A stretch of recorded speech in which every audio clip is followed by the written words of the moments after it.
Hi guys, welcome to another edition of Nikola Studies Chess with one and only international master Elisabeth Paehtz. Hello. Alright, so as usual we have an interesting position that Lizzie is going to throw at me. And Yes, yeah, it's a warm-up position as usual. yeah, warm up, sure. Okay. And just a quick shout out to my dear friend Untaik, to Asya Bell, who is streaming with her sister Dina, and Asya streams lots of things on Dina's channel, on her own channel. She also has a very popular YouTube channel, so look her up, please, and give her a sub on YouTube. Her YouTube content is great. Also, a big shout out to CJ Gray. Hey CJ, and please behave. It's very good to see you in the channel. All right, Life is Strange too. That's quite interesting. All right, so my apologies for starting a little bit late. We had some interesting issue with chess.com, which I think we have resolved. And hi Anna Cabana, welcome to thank you and welcome to the stream. Okay, so let's take a quick look at this position. I'm white here. Wait, you will be white, but your task is to calculate rook takes f2, and then if you manage to tell me how the game will end.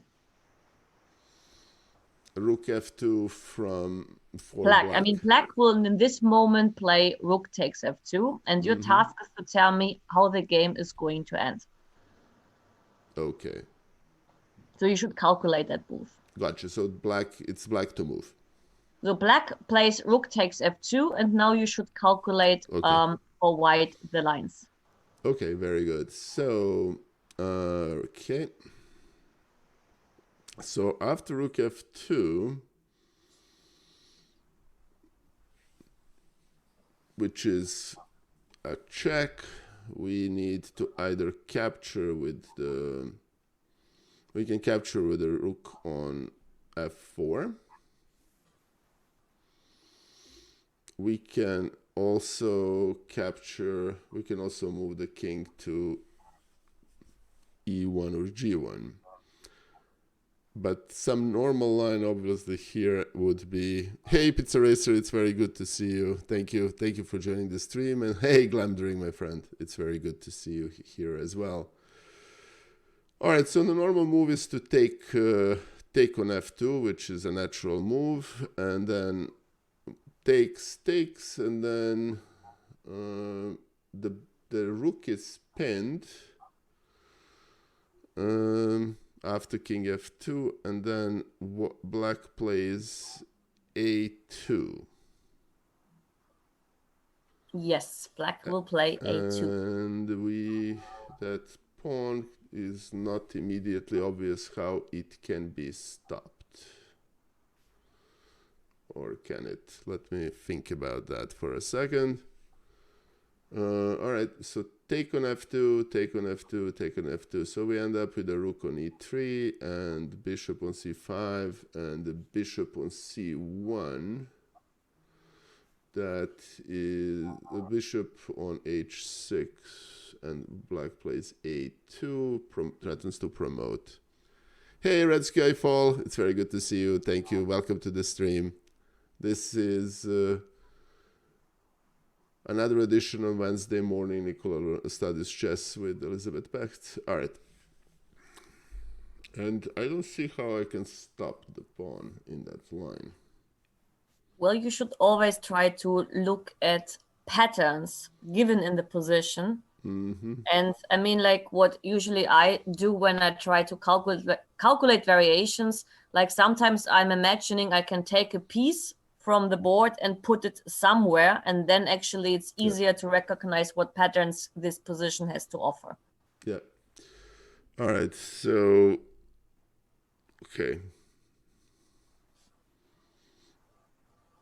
And the problem we have is that if we don't take the pawn on the rook on f2, but say play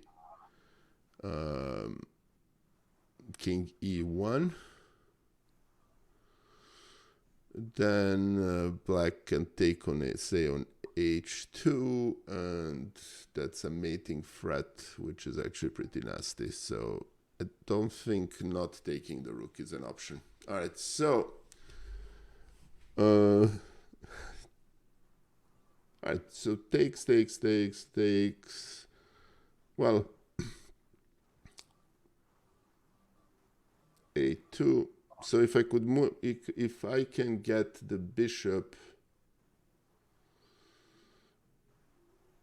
okay.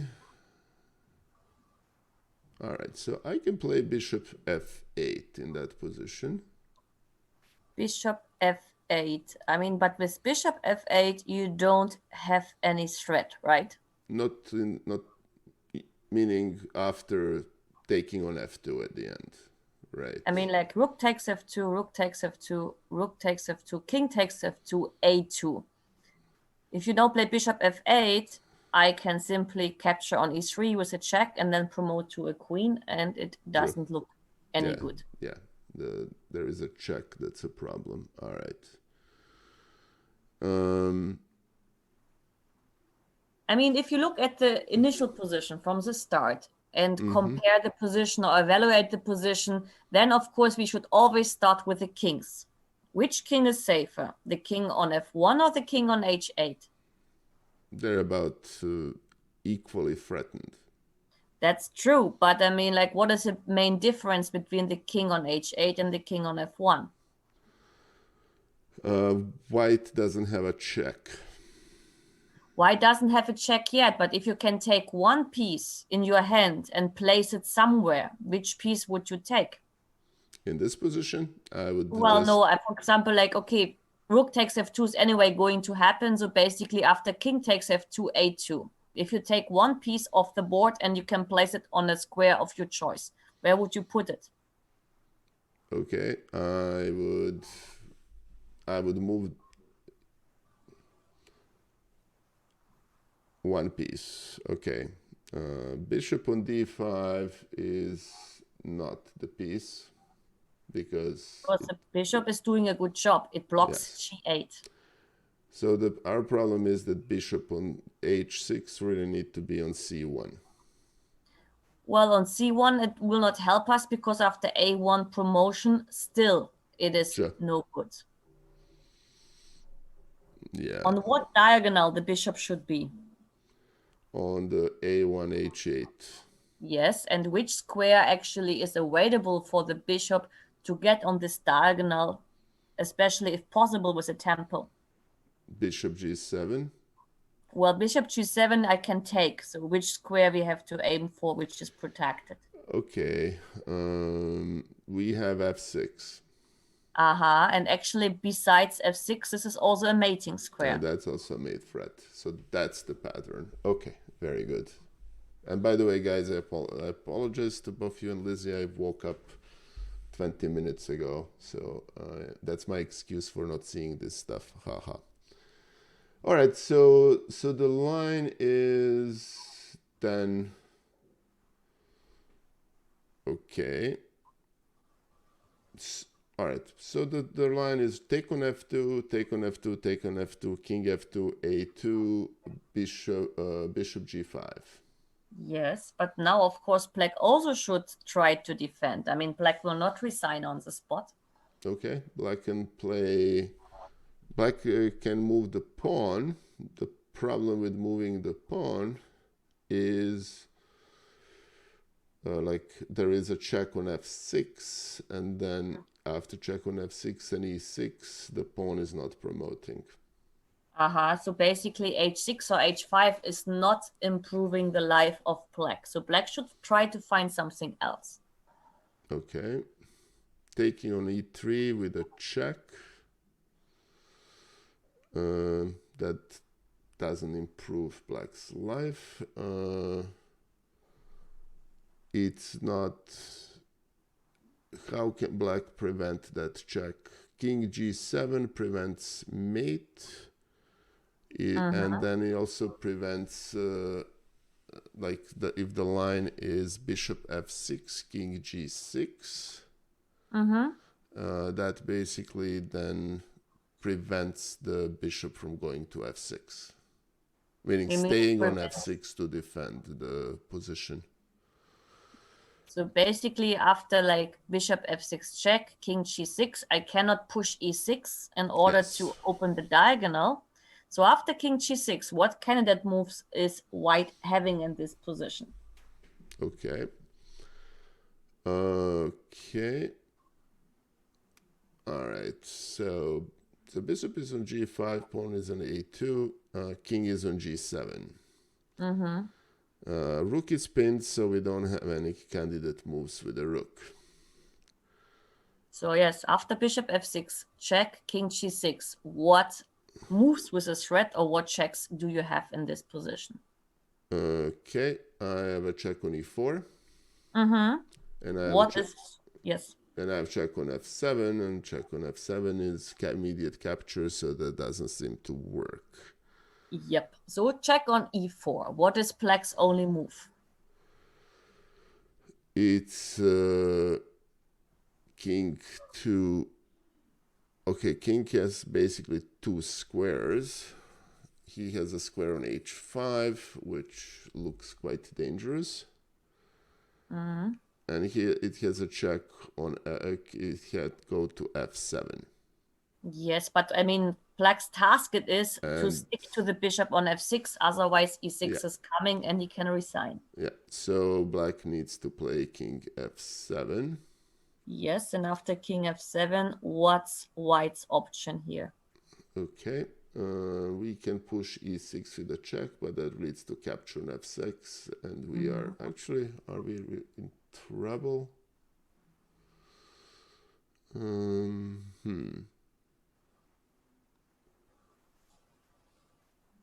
Okay, is the line e6, king f6, e7? Well, if you play like after king g6, bishop e4 check, and e6, or you mean immediately after king g6 you want to play e6? Yes. But well, if you play e6, I can simply capture on e3 with a check and then capture on f6 and then promote. Yeah, I can't do that. Okay, so there is a different... Hey, Prillwood, it's very good to see you, my friend. Thank you. Well, thank you for joining the stream. All right, so... so we still have this pawn on e5 and this annoying king that is running around our bishop. So we need to remove the pawn on e5 without losing the bishop. Without losing the bishop. Yeah. So I mean, white has a draw already if white wants with bishop e4 check and bishop d5 check, right? Yes. So, but okay, after bishop e4 check, king f7, I mean, we can always do the perpetual check, but what other idea maybe still has white to fight for more? Okay. Because we see when the king is on f7, we always have the pattern of pushing e5, e6 with a check.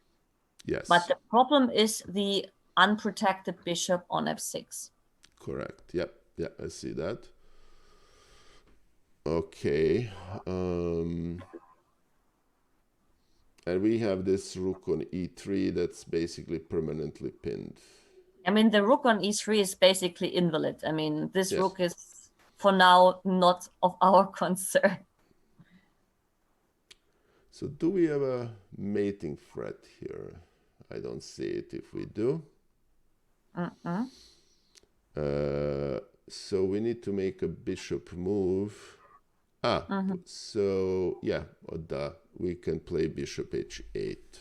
Yes, bishop h8. So now once again I cannot promote because of e6 check. So what is black doing in order to still fight? Black is gonna play king e6. Well, if black plays king e6, then our life is easy because we can simply give a check if you want on let's say f5. on f5 or d5, and then push e6, e6. and actually we are piece up and we win the position. Yeah. All right. So what's the proper response to king is on f8, so king can continue to chase the bishop, right? So king g8 is the only move. King g8 is the only move. And now if you play bishop f6, you play king f7, and we would repeat the position. So after king g8, what other moves do we have? Okay. We have check on d5, which leads to the capture of the bishop.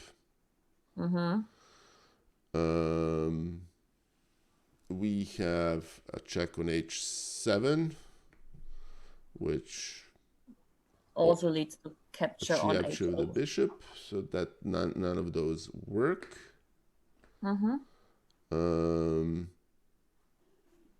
What is our trump card actually in this position, in almost all the lines? It's this pawn on e5. Exactly. So after king g8, what candidate is left? Okay, so we can push e6. You have to capture on h8. Yeah, capture an 8, and then we can keep pushing and push on e7.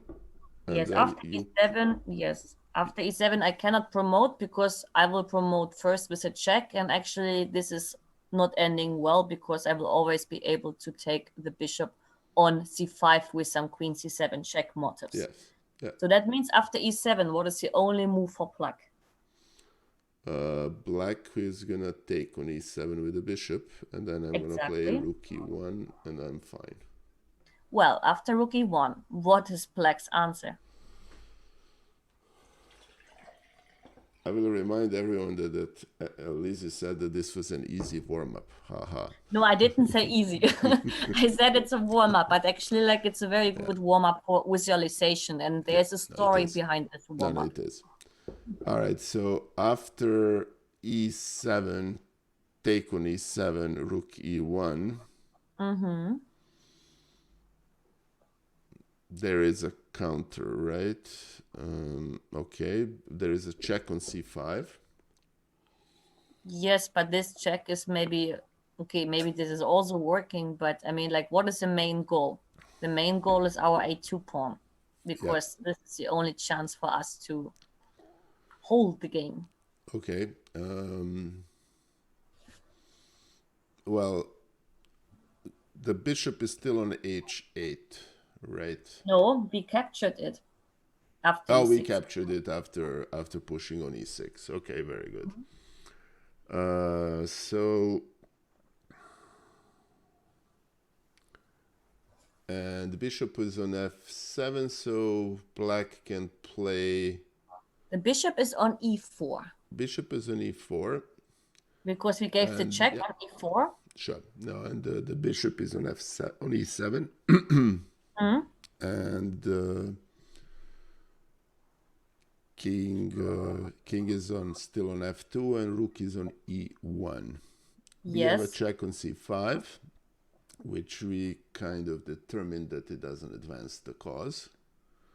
Well, it's still, actually, it might also work, but actually here's something which is more simple, let's say, for black, because we have only one trump card for black, and this is a pawn on a2. Yeah, and we want to play bishop f6. So yes, and after bishop f6, you don't have any defense against a1. What you can do is, of course, to attack the pawn on c4, because that one is still to be attacked. Then there's a promotion, you take on c4, and you will have bishop and 2 pawns against king and 1 pawn, different colored bishops. Though the result of this exercise is that the game is drawn. Okay. And after rook takes f2, to see everything until the very end, of course, is super tough. And actually in the game, it was a game between two international masters. And what happened in this game was that after rook takes f2, rook takes f2, rook f2, king f2, a2, and bishop g5, Black resigned. Oh, wow. Black didn't even see the kind of defense with king g7, bishop f6, king g6, check, check, and then bishop h8. This Wow. was all not seen. And okay, and if you're like if you can calculate like, let's say 2,600 plus, then you will be probably able to find everything until exactly this position, when the answer is you get a different colored bishop ending with a pawn up, but it is a true. That's an amazing position, actually. Yes, it was played actually, and and surprisingly, I think it was even no, it was not. It was played between two players from Czech Republic, and both of them I think are international masters, but it was not. I mean, they did find what they should have found. I mean, Black. Okay. Okay, now let's start a new topic. I like it very much, but of course, well, you will understand when you see the position what this topic is about. We never had this topic beforehand, but it's an important one. So much I can tell you. 1 second. And we come, just copy it. And you are Black here. And you should try to suggest a move and look at the position. Tell me like if you can win it, if you cannot win it, and so on. Okay. All right. So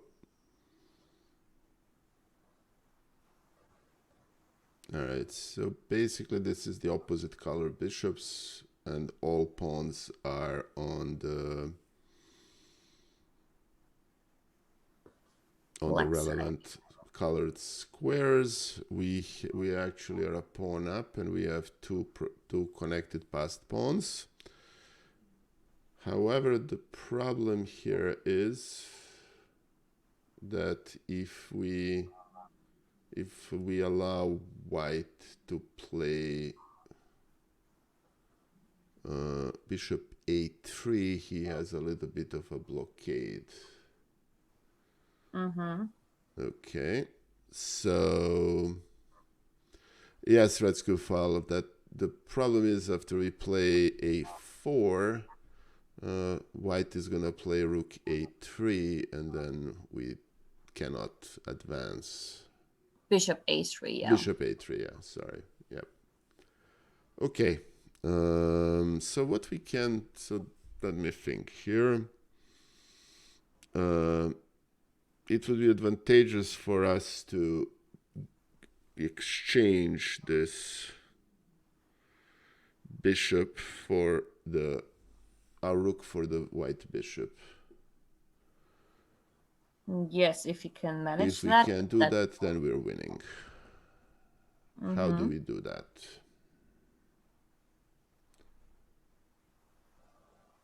Okay.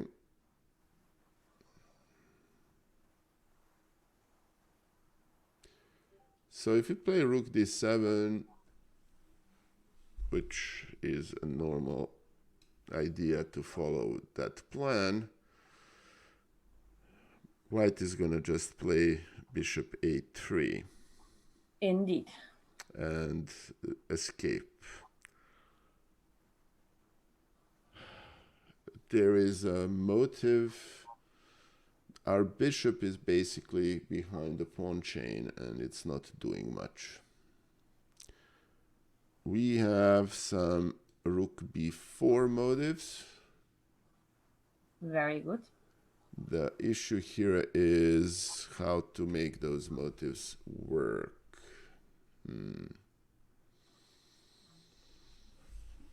Well, the issue is that you should not basically not always just like skip the motive, but actually check it. Like whether it's working in this moment or not. Okay. So let's assume that after we can play rook b4 now. Yes. Then what is the answer for white?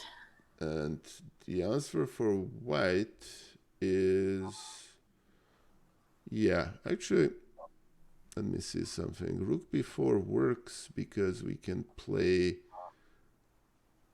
after we takes with a pawn, but we don't want to keep the bishop. So after capturing with a pawn, because with a bishop to capture, of course, is rubbish, because then actually like we will easily be winning. So c takes b4. What is like the candidates we have after c takes b4? We can exclude the bishop from the game by not taking it. But play what after c takes b4? I see the line actually. So, all right. So rook b4. Bishop b4. No, bishop b4 will not be played because okay. it's yeah, that, so that I will play loses c immediately. takes. All right. Yeah. So pawn b4. Hey, Team Howard Legend 00. King b5. King b5. Actually, this is interesting because after king b5, I believe I can simply go b takes a5, I would say. Yeah, and I'm stopped. I was kind of hoping that after, yeah, but can I play king a4? Yes, you can, of course, play king a4. This is possible. I probably play rook b1, and if you play c3, I will give some check here. And I believe I have always bishop a3 in the end, and I have some passed pawn. So that doesn't look too promising. That doesn't work. Okay, very good. So what other candidate moves do you have after c takes b4? Okay, I can take on b4, which is the same problem. If we take, then we just wake up the bishop for any kind of blockade on the flag squares. Okay, I can also play a4. Yes, a4 is the most interesting move because, okay, the threat is a3, and this is, okay, maybe not a3 because of b5 check, but c3 is a threat, and these pawns will be very strong. So after the move a4, what is the only chance for white to keep staying in the game? Okay, is to basically, he needs to play b5 and then bishop a3. Yes, he has to play b5. He has to get rid of the pawn in order to open the diagonal. So b5 was played. Now after b5, king takes b5 was played, and bishop a3. The next move is probably not very hard, which is c3. Yes, c3, rook b1. And now the next move, what do you think? Just trusting your intuition here? Probably king c4. Yes, king c4 was played. And after king c4, white had an option of two moves. White played f4 to protect the pawn on e5 already. Even so, the other option here in this position instead of f4 is, for example, to play rook c1. But after rook c1, I can simply capture on d4. And if, for example, king f3, I go king d3, and the threat is very clear. It's king d2, d4, d3, and you are not able here to hold. You can give a check, and you can give another check, but then after king d2, b2, and c2, threats will be smashing. Yeah. So that's why in the game he tried f4, but this, of course, wouldn't help much the destiny of the game. Let me just go back. Yeah, he was hoping to push f5, I presume. The problem is that bishop on c8 actually controls e6. Yes, so he took king f2, and now king d3 was played. No, not king d3 was played. King c4, king e1, and now d4 was played. And okay, eventually black won because these pawns were simply too strong. Yeah. For us, not so much important anymore. I mean, the topic which we just starting now, it's called the breakthrough, breaking fortresses. Okay, this was just the warm up towards the topic. The other positions get a bit harder, obviously. Okay. So, 1 second.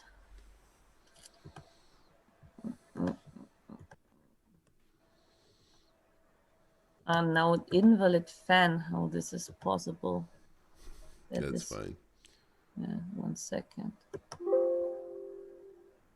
No. Hi, Deda3. Thank you. That's very kind of you. Okay.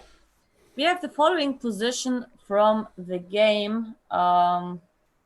Matanovic. No, it was not. Yes, Matanovic against Korchnoi.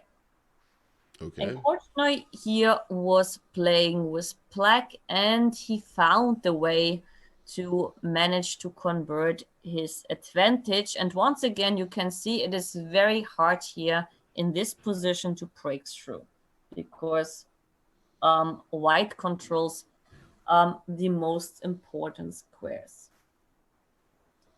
Yeah. Okay. All right. So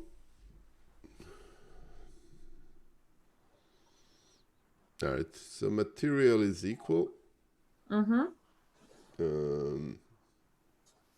There are no checks that are relevant, captures that are relevant, or anything else.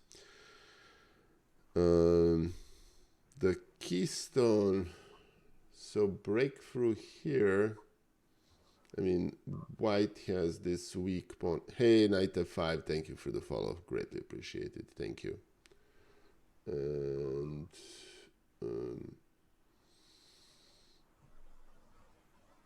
so the question here is, how do we break through? Okay.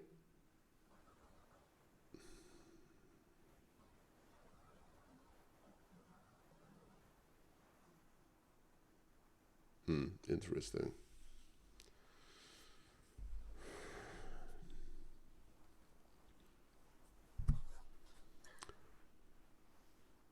Well, we have a pawn challenge on a5. That doesn't work. We have a pawn challenge on g5, which also doesn't seem to work.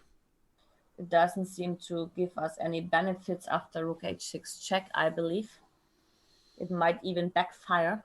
It's a lot, yeah, because the pawn on a6, that doesn't work.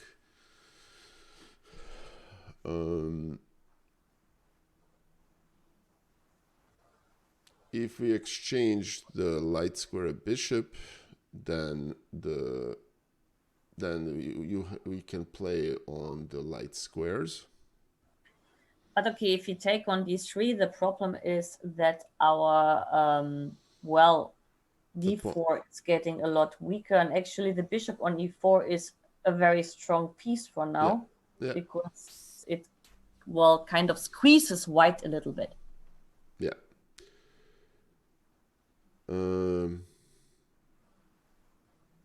Contesting the h file, say play rook d7, and then rook h7. The problem is, let's assume we even do that, then black is going to take e4. And white is going to take on e4, and the d4 pawn is going to be in trouble. Yes. So we should look for other kind of moves here. I mean, what do you think is currently the piece in white's camp which is actually responsible for this fortress? The knight on e2?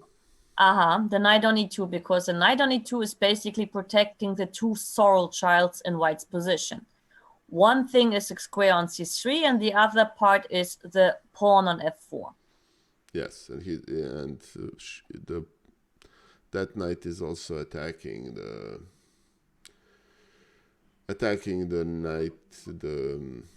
pawn on d4. So, all right. So this is the strongest piece in white's position.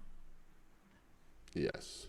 Agreed. And sometimes we should not think in a kind of too materialistic way if we can get some pluses in exchange. Yeah, I was actually thinking of playing rook c3 even before we discussed this. Because rook c3 actually, from the intuitional point of view, somehow it kind of feels appealing, right? It does, especially after take on c3, take on c3. This bishop on d3 is pinned, and we also have a very beautiful square on d4 for the knight, and we are threatening on f4, and that rook has to be captured, because otherwise we're going to take on a3 and we're winning. So rook c3 is, yes, Ratskufal, that's exactly the move. It's rook c3 is the move we're looking for here, right? Yes, so after rook c3, we can already like abandon a move like bishop takes e4, because we take on h3 and then take on e4, and then king f5 is coming, and okay, we have a winning position. So after rook c3, white is forced to capture on c3 and d takes c3. Here white has two moves. Let's start with rook f2, because with rook f2 it's clear I want to protect the pawn on f4. What is the continuation after rook f2? Okay, we can take on a3.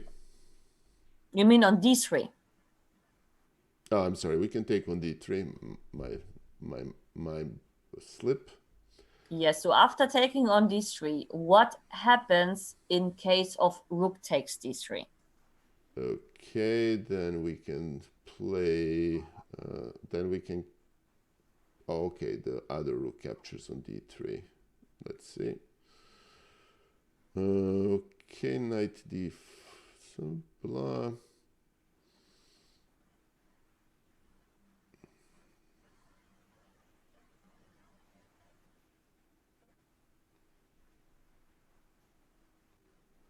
Well, we can capture on d3 again. And after c takes d3, then we have a pawn on c3 that's really strong. yes, but we have to be sure that we are promoting or getting something with the pawn, otherwise we cannot play like that. Agreed. All right, so the line is rook c3 takes rook f2. Wrong. Rook f2 takes rook takes. So there is a rook on f2, rook d3, and we can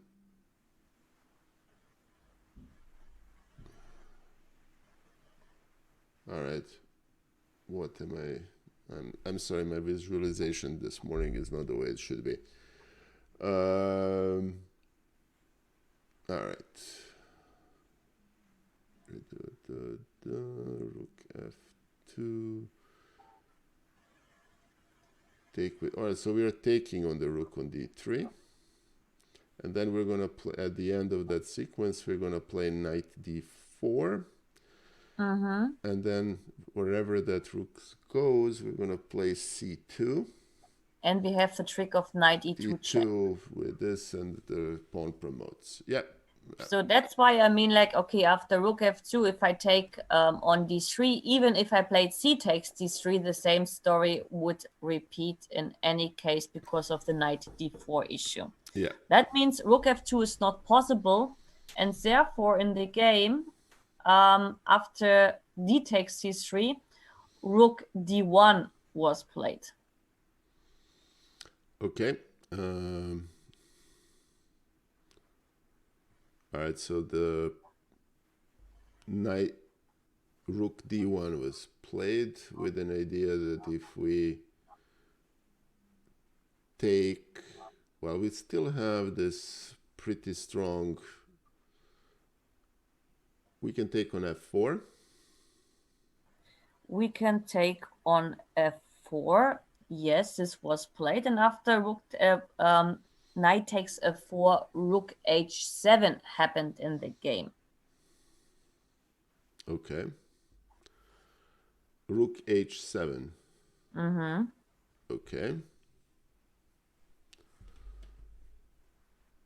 The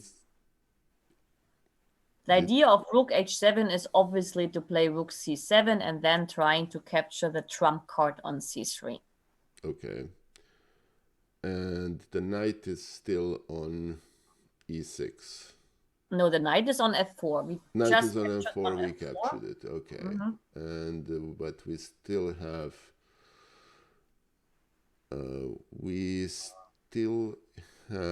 the rook there, so can't we play rook c8? Rook c8. Well, after rook c8, I can capture on e4 because bishop is on d3 still. If I capture on oh, gotcha. Okay. I think we are. All right.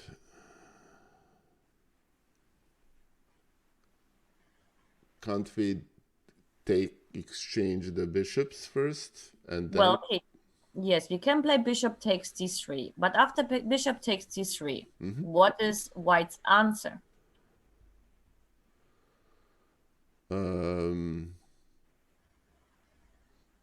He can take with a rook.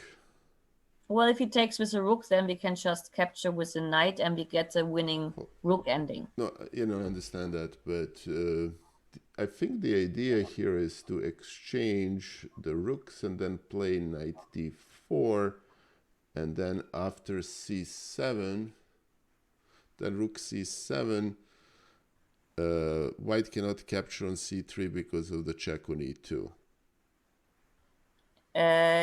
Once again, because the knight is on f4, and the thing is, like, after rook h7, you wanted to take on d3, right? Yes.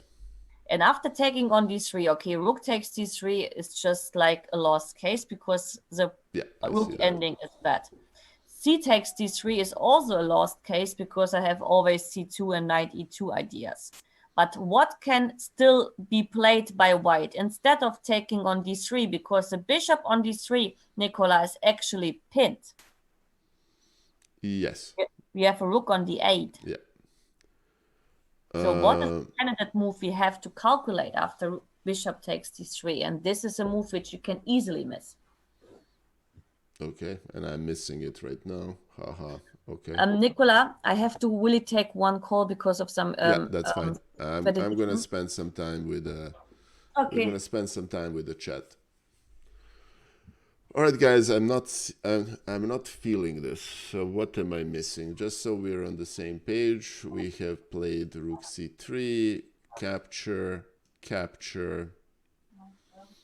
rook d1, rook. Yeah. Okay, so capture, rook h7. All right, we took on f4, which is a natural move. Okay, so basically, all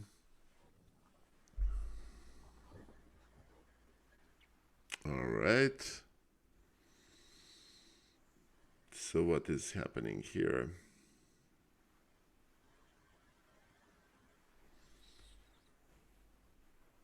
The rook is on d1. We have this. All right, so. After bishop takes d3, Nikola, what is the move actually which is probably very annoying?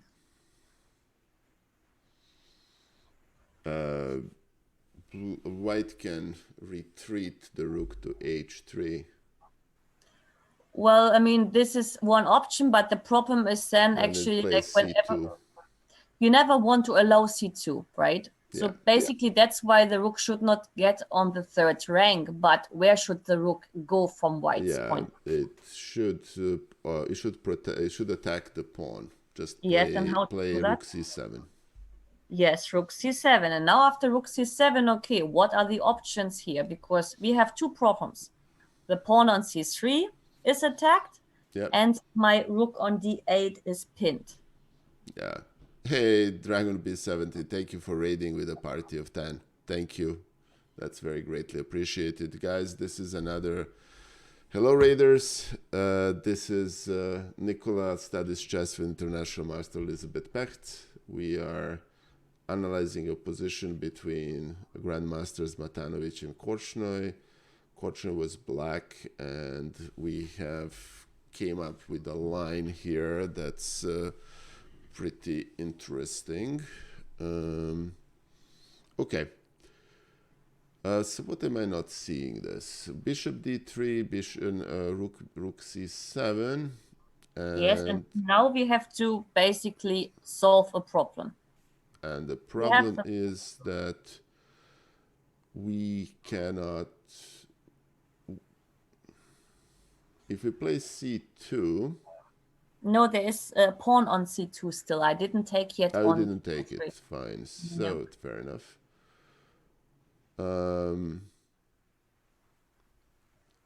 Well, we can take on c2 with the bishop, right? But then we lose a rook with rook takes d8, and then c3 is still attacked. Hanged. So basically, our problem is that the bishop on d3 is pinned. Yes, but okay.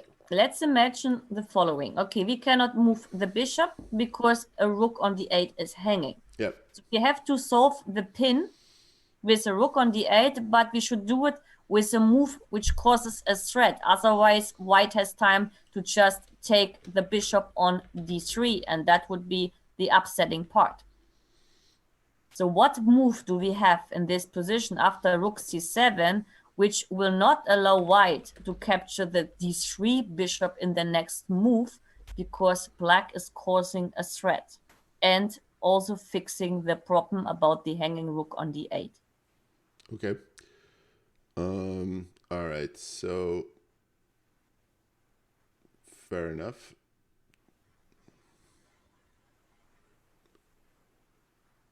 Okay, so what we can do is... All right, so knight d5 looked promising for about half a second, but that doesn't work because then the other knight is pinned. That if we go rook d3, then d8 is hanging. Exactly. And then d8 is hanging, so that doesn't work. What other move we have with a knight attacking c7? We have knight e6, which has the advantage that it's also defending d8, so that's the move. Yes, knight e6, but okay, black keeps fighting. What is now the best move white keeps fighting. What white should do now to renew the threat? He can pin the knight by playing rook c6. Exactly. After rook c6, okay, what are the options here in order not to lose too much material? And just a quick shout out to Grandmaster Roland Preussers. Welcome, Roland, to the stream, and thank you for being here. Roland is streaming himself. He's a great streamer under the name Monkey Chess, so please give him a follow and a shout out. Thank you, guys. All right, so after rook c6, the knight is pinned, and that renews the threat. Yes. But now which move do we have to also attack something? Okay, now we can play bishop e4. Yes, bishop e4 only move after, otherwise like d3 is hanging and c3 is hanging too, and d8 is hanging. So bishop e4. After bishop e4, what is white doing in order to collect some material? He's going to capture on e6 and capture d8. Yes, and this is actually the position now which we have to evaluate. How is the position after rook takes e6, king takes e6, and rook takes d8? Is it better for black? Is it losing for black, or is it winning for black? Okay. Actually, All right, let me see what I'm missing, because after rook d8,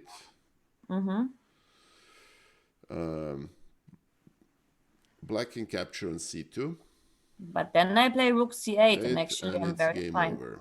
Yes, but what other option do we have? I mean, c2 pawn doesn't run away, right, Nikola? Yes. No. So we need to prevent rook c8.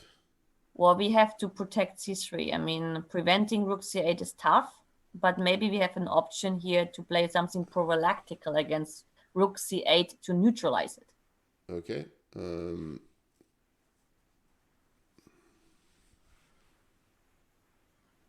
All right.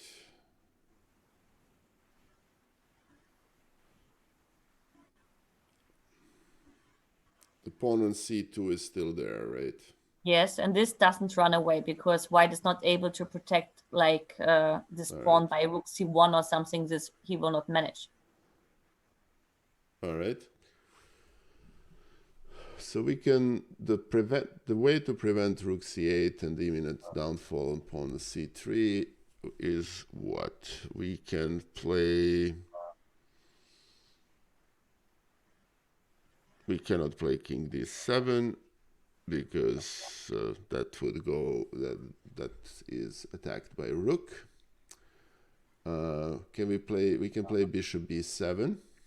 Yes, but after That's bishop a losing d7, move. then I make rook d3 and I'm winning c3 for nothing. Okay. I mean, if you cannot prevent a move, we should try to make it like not useful. So basically after rook c8, c3 is under attack. But maybe we'll find a way to protect c3 in the moment it arises. Okay. And what piece do you have for the protection of the pawn on c3? The king. Yes, so the move is? All right. So king is on e6. Yes. I cannot go to d6. No. I cannot Because, go, but I can go to e5. yes, and So, king e5 is the final key move. And only when you see all this, you can play rook c3.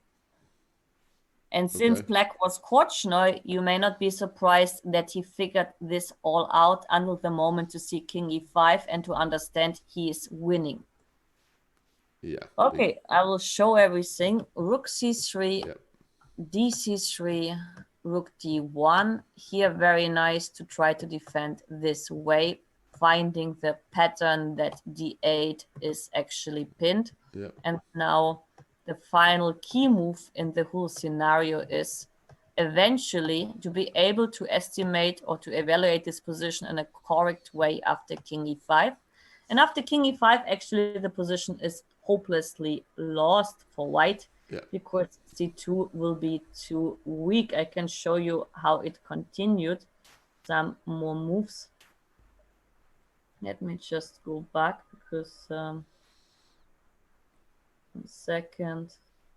King e5, and after king e5, king f2 was played. Bishop takes c2, g3, and g5.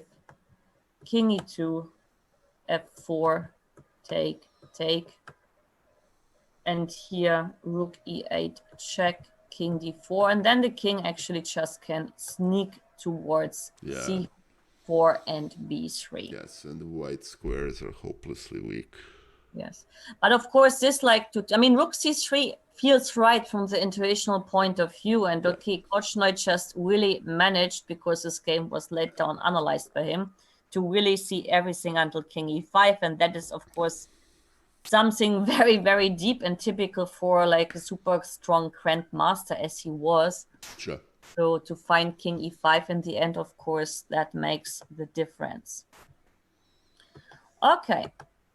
Let's go further and let's see the next game. 1 second, it's hanging. Okay. Now I have it. I mean, I showed it actually on Monday. I'm not sure you were there or not. Otherwise, it's a quick thing. Hello, Daniel. Very good to see you. So, remembering this? No. Good. Because also here it's a kind of breaking through element, because what we know about this position? Well, we know that if we play f6 g5 plan and then white sacrifices one bishop against, well, just to get rid of all the pawns, we can never win it. Okay. So we have to try to kind of, well, either get another pawn or make the whole idea like to exchange, let's say, the dark colored bishops may help too. However, even like after you exchange those bishops, it will be super hard because white can sort of build a fortress. So here there is some good option to actually make the whole white's position shaky. Okay. So basically, we are not the plan with f6 g5 doesn't work. Well, I mean, like it would like, I mean, obviously black would love this to work, but let's say I play f6, I'm waiting, you play g5, I take, you take, and I play bishop b8. And the best try you have to play for a win is to play h4, because you cannot really attack the pawn on g3 in a good way. Even if you manage bishop h2, then I have always king f2. Yeah, I see that. Also, so we have to play against the bad position of the white king. Perhaps, or we just look here for something which may not be some automatic thing. Because this moment here in the game is quite special, but more I won't say. Okay. Fair enough.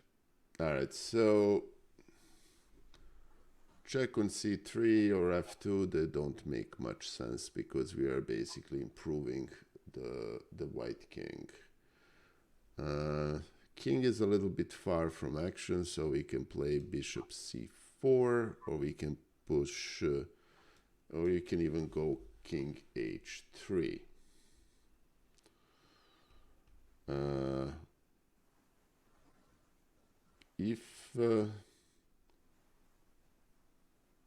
All right, the motive here would be that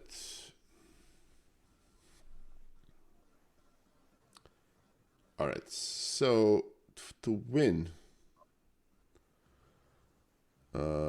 black basically needs to,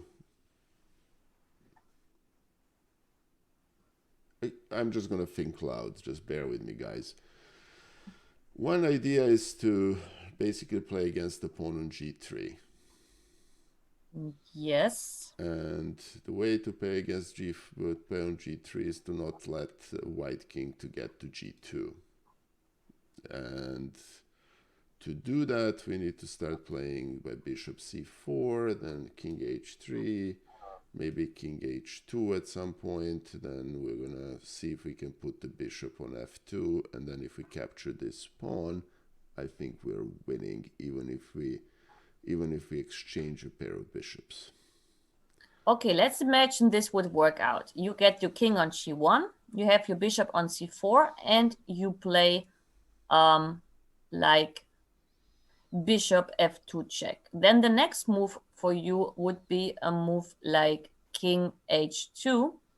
And then, of course, you sort of manage it, even though I have the g4 check, and maybe I have a chance. But okay, I will not allow you all this. But it's interesting because that is maybe an idea which may work. However, there's some risks too.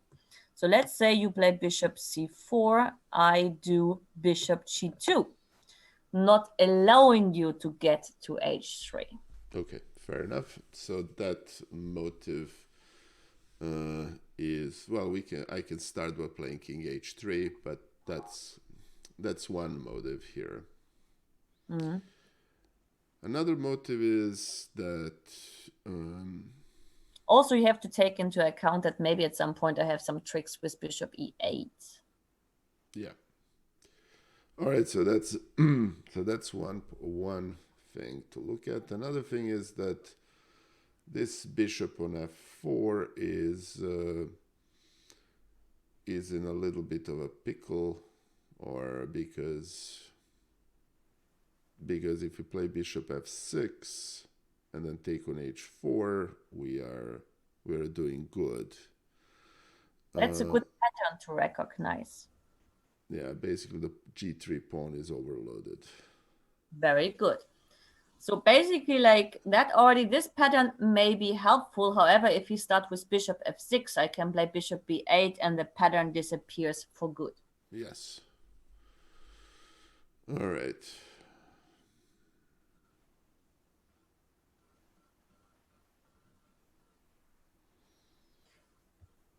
Okay, so that doesn't work, not immediately. Okay. Judas02, the problem is that after the end of all the exchange, white is going to sacrifice its bishop for the last remaining pawn, and then it's going to end up being a draw. That's the real problem, why f6 doesn't work. Okay. I mean, let's think in a different way, Nikola. If I can exchange two pawns, like one pawn for black against one pawn for white, which pawn I would try to exchange? If you're white? Well, no, if I'm black and I can like take a pawn from white off the board and I can take a pawn from black off the board. Yeah, which pawn I would take off the board from white? If I can exchange the h5 pawn for the g3 pawn, I have improved my position. I have a passed pawn. Basically, yes. Basically, if you exchange any of your pawns against the g3 pawn, you are improving your position significantly. Correct. Yes. So how to do that? The problem is a bishop on f4. So what is a kind of pattern here to try to distract the bishop? With what move? Well, the bishop f6 is still a strong move. So basically, the pattern is to play bishop f6 and then g5. Well, that's one option. But after bishop f6, this is a moment when the pattern disappears after bishop b8. So you have to look for a certain move first. Okay.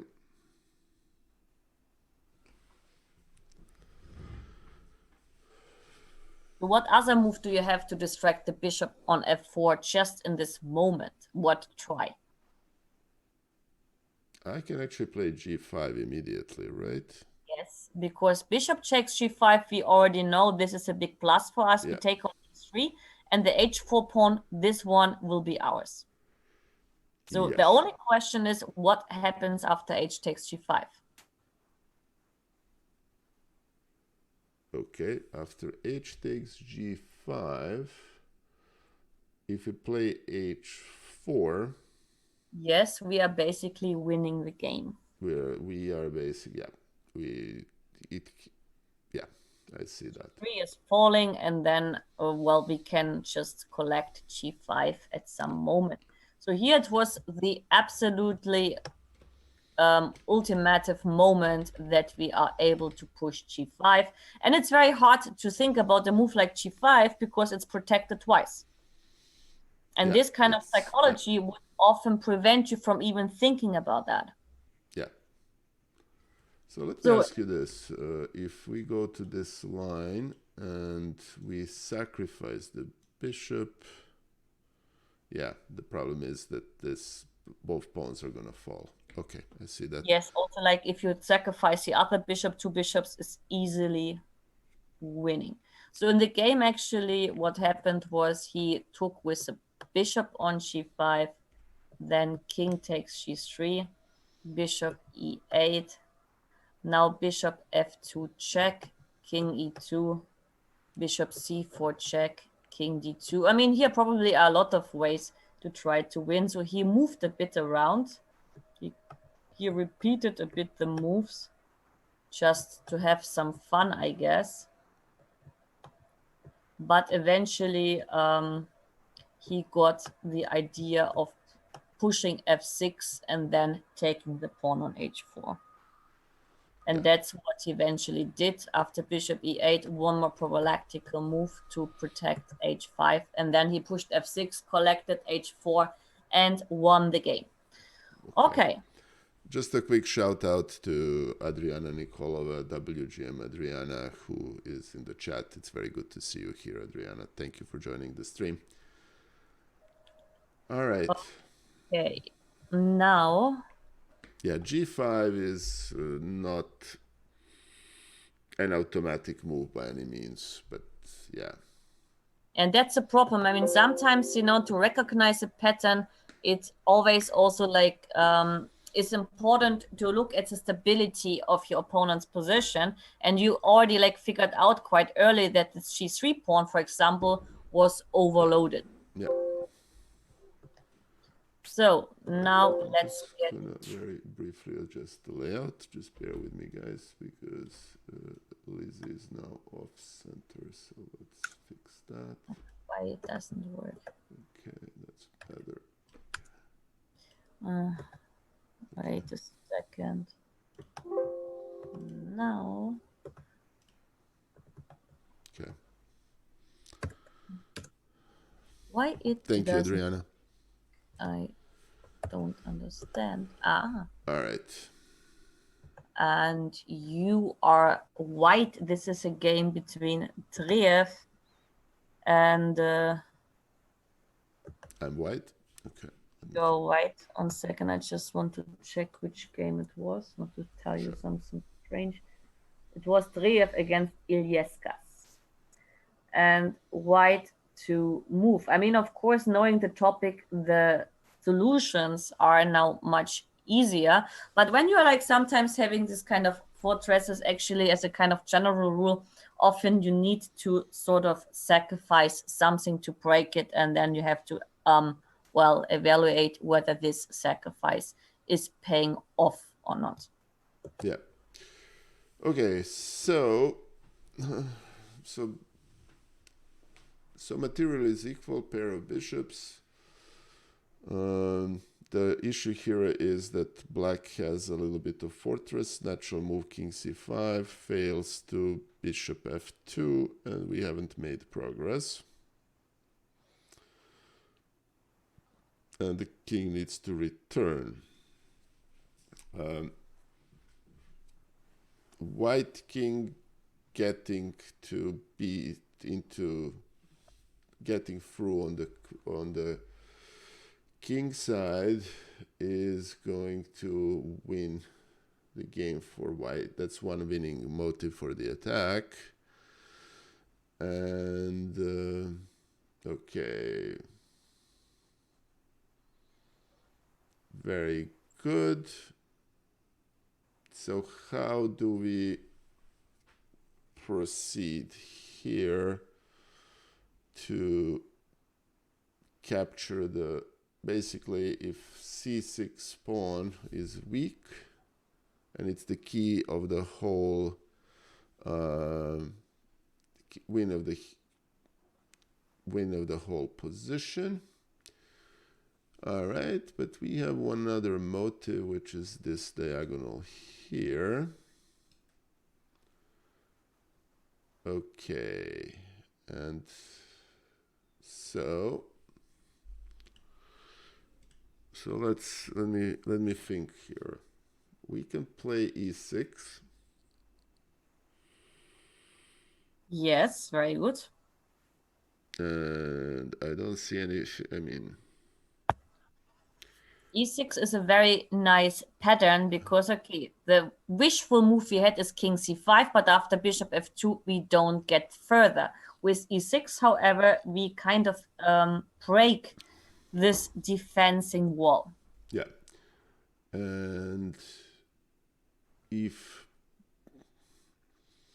black takes, we're going to take on this, and we're going to there will be two passed pawns for white. That's easily winning, so that's not the best option for black. So the better move is bishop e6, but then we play king c5. And we are winning again. Yes. So So basically, e6 was played. okay. And okay, if you play bishop takes d6, you are losing this different colored ending because, okay, you get king c5, b5, b6 ideas, Yeah. and then the bishop is not able to hold everything. Yeah. So in the game after e6, bishop takes e6 was played, king c5, 5. bishop e1, king takes c6, f5, bishop d3, now f4, b5, and f3. Now after f3, how to continue?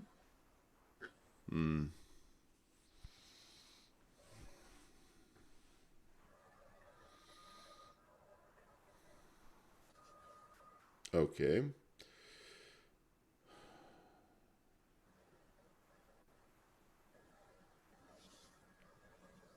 Interesting. Okay. We have takes or we have g3. And if we play... Okay, if we play g3, we're threatening to push the pawn.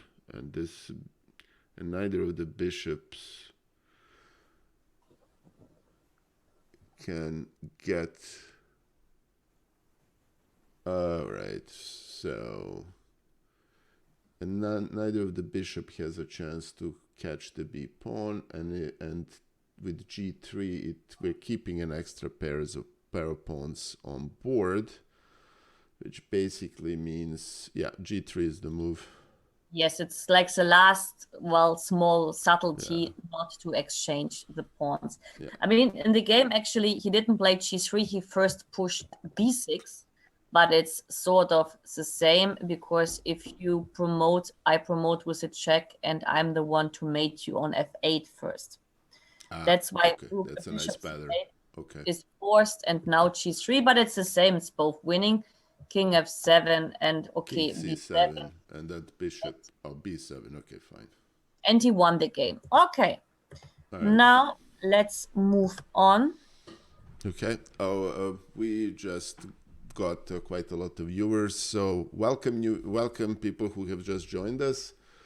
This is one and only International Master Elisabeth Paehtz. This is Nikola Studies Chess with Lizzie. It's every Wednesday at 7 a.m. New York time. Welcome, guys. Lizzie is throwing various interesting positions at me, and I'm desperately trying early in the morning to solve them. So, anyway, welcome.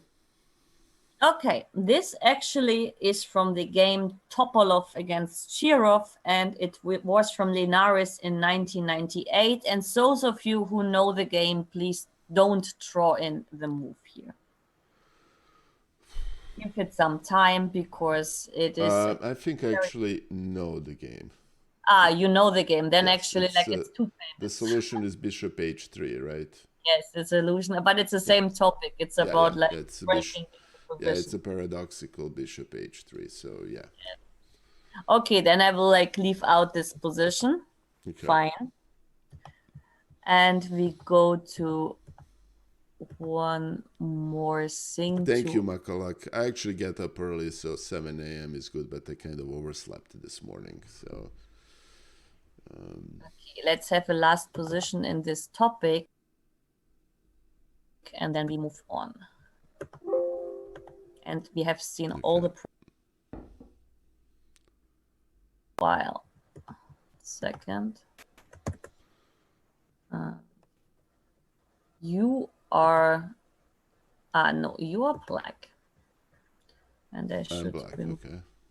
Yes, you are black here. All right, so let's take a quick peek here. I'm black. Okay, let me flip first. So I'm up a pawn.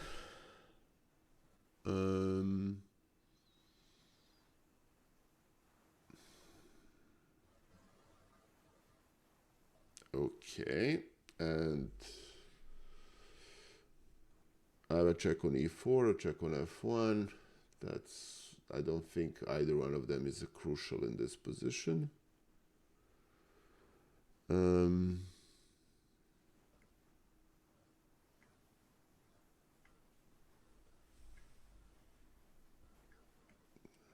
Okay. I'm not seeing any forcing continuation yet. Or maybe I should be. White pawn on h4 is weak.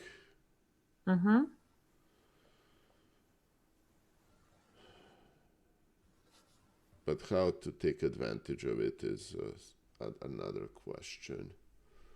Indeed. Okay. This pawn on a3 is a potential monster, but again, taking advantage of it is another matter.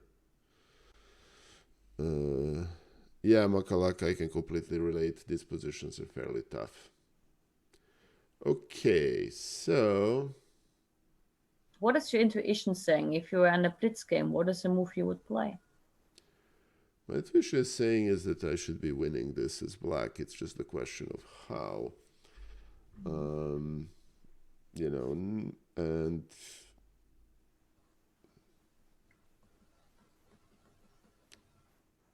Okay, so...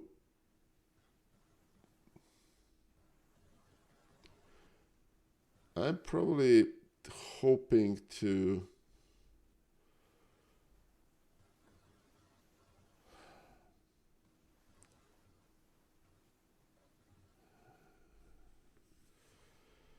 Yeah, I mean, yes, red sky fall f4 is a candidate move. Another candidate move is to play something like knight d5.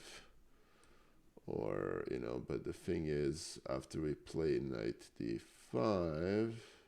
I may take and play knight f4, and I'm the happiest And you are person very happy, that which doesn't work. We have just thrown away the advantage, unfortunately. Yeah. We can give a sacrifice on a2 doesn't work, at least not immediately. So we need to make a breakthrough somehow with our king. And, you know, this is a potential target, this is a potential target, and this is a potential target. Okay, so the sequence, I think, should begin with f4. Very good. Yes, f4 should be not... Yeah, sorry, Lizzie. Yeah. Sacrificing the pawn to get the magic square on f5. And the problem is now that white is not able to control both pawns. If knight g2, I take on d4, and this would give me some additional square on e5. And well, if, for example, here in this position d5 is played, I can simply capture it. And, for example, I take, you take, and I take here. And this position is also winning for black, because any kind of pawn on the edge, if h pawn or a pawn, this is always a nightmare for the knights. Yeah. Call it this way. In the game, actually, after f5, knight takes after f4, knight takes f4, knight f5, knight g2 was, no, d5 was actually played. In case of knight d2, I take on d4, and although this position is fairly winning, so d5 was played, and after take, black took on h4, king e2, and here they took these pawns off the board, and after knight takes a3, knight c5, and knight takes b3 was coming, and eventually actually black won the game, even so, because after the check king e3, I don't have to take on b3 immediately. It was first played king e5, and that was a very important Zwischenzug. Yeah.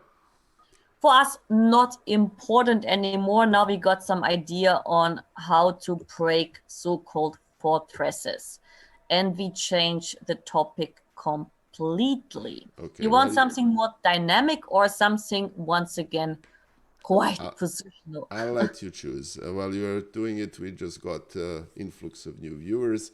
Welcome, guys, who have just joined us.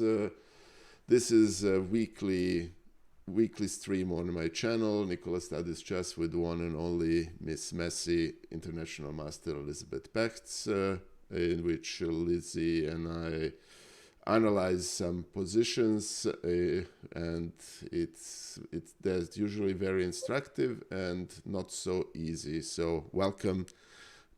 Feel free to participate. We encourage people to put moves in chat. I don't usually look. Hey Lali, my friend, thank you for it's very good to see you, my friend. Welcome. All right, so let's see. I gave this position to Masha, so I don't know whether you spotted it or not. No, I didn't. Okay. All right. So, hey, Makalak, thank you so much for giving tier 1 community sub to N1GHTMHR31412. Thank you. That's very kind of you. All right. So, again, and thank you, Lali, for subscribing for tier 1. Okay. So, what do we have here? Oh. Referate. We just got the raid from one and only Alessia Santeramo. Thank you, Lali, for giving Alessia a shout out. Alessia is actually my bullet mother because she adopted me in a bullet match on Sunday. I am trying to get my new mom to buy me a Ferrari, but she is not budging, so we'll see how that goes. I also owe her a Ferrari, but that's kind of an internal joke. Alessia Santeramo is a former Italian chess champion and was a vice champion last year, and I think she is now third into 2020. She's a dear friend and great streamer. Raiders, this is a weekly session with International Master Elisabeth Paehtz, in which Lizzie is trying to help my chess improve. Welcome, it's very good to see you, and thanks Alessia, and you and I should discuss a stream dedicated to Karo Khan. So anyway, again, welcome. To get back to the position, material is what? Equal? No, we're actually a pawn down. And I'm black here, Lizzie, right? Wait, we are not a pawn down. I mean, at least according to my calculation, we are equal. No, it's equal. Sorry, my bad. You are white, actually, and the I'm first white. thing before Let you me look flip for the any board. move, what do you think? Who is better? If someone is better, how would you evaluate this position? This is very important to understand, because sometimes you can be better in a positional way and worse in a dynamic way, or vice versa. And these kind of things really matter in order to really know what to do. Wait a second, Lali. Alessia burned down the kitchen? That's seriously? I wouldn't be surprised, but did she really burn down? Okay, I'm going to watch that VOD. So anyway, thanks, Alessia, for being here. Oh, she said Lali fake news. Okay, very good. Alessia had a cooking stream, so it's, burning down the kitchen is perfectly feasible. So anyway, going back to this position, we are white. Come on, Nikola, I wouldn't be surprised. No, come on, I'm joking. No worries. Actually, I'm not sure. You know what is a funny part? Alicia maybe play for the same Italian team, and the sponsor of the team is actually like a padella company. I mean, they're producing padellas, which are like frying pans. So it's pretty much related to the kitchen, to be honest. Okay, gotcha. So the company sponsoring you, I didn't know you and Alessia are on the same team. That's actually very cool. Alessia, I always trust you, only not when we play Among Us. Then I don't. But otherwise, anyway, I'm actually looking forward to seeing what the cooking stream. All joking aside. All right, so we are white. We have this weak pawn on e3. We don't have any checks. I don't see any meaningful captures. We have this nice bishop on a3. Yep. And and that knight is gonna park itself on b3, which frankly looks more menacing that it really is. It's not really doing much once we move the rook out of a1. We have a potential control of the e file, of the f file. So if I am playing for white, my first candidate move is to play g5 right now. You have an amazing intuition, actually. Oh, thank you. Very good. Because the thing is, like, if you evaluate this position correctly, then actually black is, from the positional point of view, much better, because black controls totally all the white squares. But black has only one issue, and this issue is a king on g8, which is indirectly like exposed to the square on f8, which only the bishop and the rook are taking control of. And in order not to end up being positionally lost, we have to, attack. Bring out our trump card. No, my intuition is very good in positions in which I'm supposed to attack. That is one of the genuine strengths of my game. All right. No, I know that you have a tactical eye. This is like your big plus. So, and that's why actually this is the only moment to come out with g5, because if you don't play g5, it will be, this opportunity will be gone in the next moment, because either black will push h6 or black will play something like queen d7. So after g5, then to answer with f5. Yeah. So and if you don't play out, moment. Yes, if you don't play out the dynamic trump card, we will be positionally outplayed. That's why it's very crucial here and a very important moment to play g5. After g5, f takes g5 was played. And now let's see if you find the right continuation. You have to play like Grandmaster Peralta in his game against Alexander Graf. Peralta, I think, is an Argentinian Grandmaster. And he really like played this game until the end in a very clean and dynamic way. Okay. All right.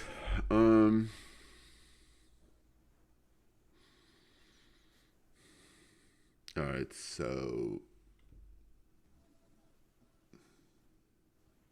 we can play queen f3 and threaten mate. Actually, that's multiple mates. Yes, okay. After queen f3, you have always one defense, h6. I mean, you have to not look for one move threats. You have to look also in the future. Yeah, no, it's a strategic plan. So that's one option. h6 is an effective counter. Okay, so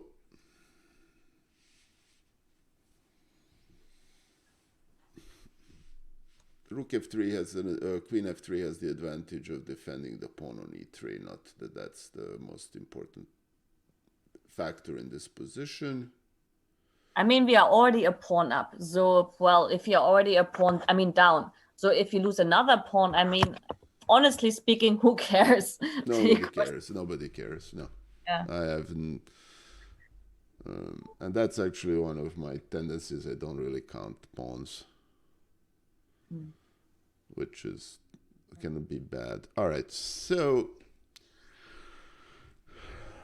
what other candidate moves do we have? I mean, let's think like from a perspective into the future. I mean, we can obviously play queen f3, but after h6, actually, like, it's very hard to bring all your forces into the attack because you occupy the f file with the queen. And from the defending pieces in black's camp, the best defender actually is the rook on a8. And you have to find like a future perspective where you bring all your pieces into the attack, because the queen on f3 and the rook on f1 and the bishop on a3 alone will not be the game changer here, because black has also too many defenders. Yes. All right. So we can play rook a2 to swing the other rook over. That looks actually much more appealing. because you also have a square on h5 for the queen left at some point. So that's why actually to first activate the rook makes more sense than to bring the queen in if you don't know where you want to see the queen in the end. Yeah. We can also try to build an Alekin's gun, but that might be too slow, meaning rook f3, rook a2, rook f2, queen f1, but again, that's... So, objectively, if we play queen h5, that really doesn't have any threats. Okay, queen h5 has like the threat of taking on g5, but queen h5 has a huge drawback. Yeah. And what is a drawback after queen h5? It loses immediately. It's rook h4 and we are dead, so that's fine. Rook a2 really appeals to me.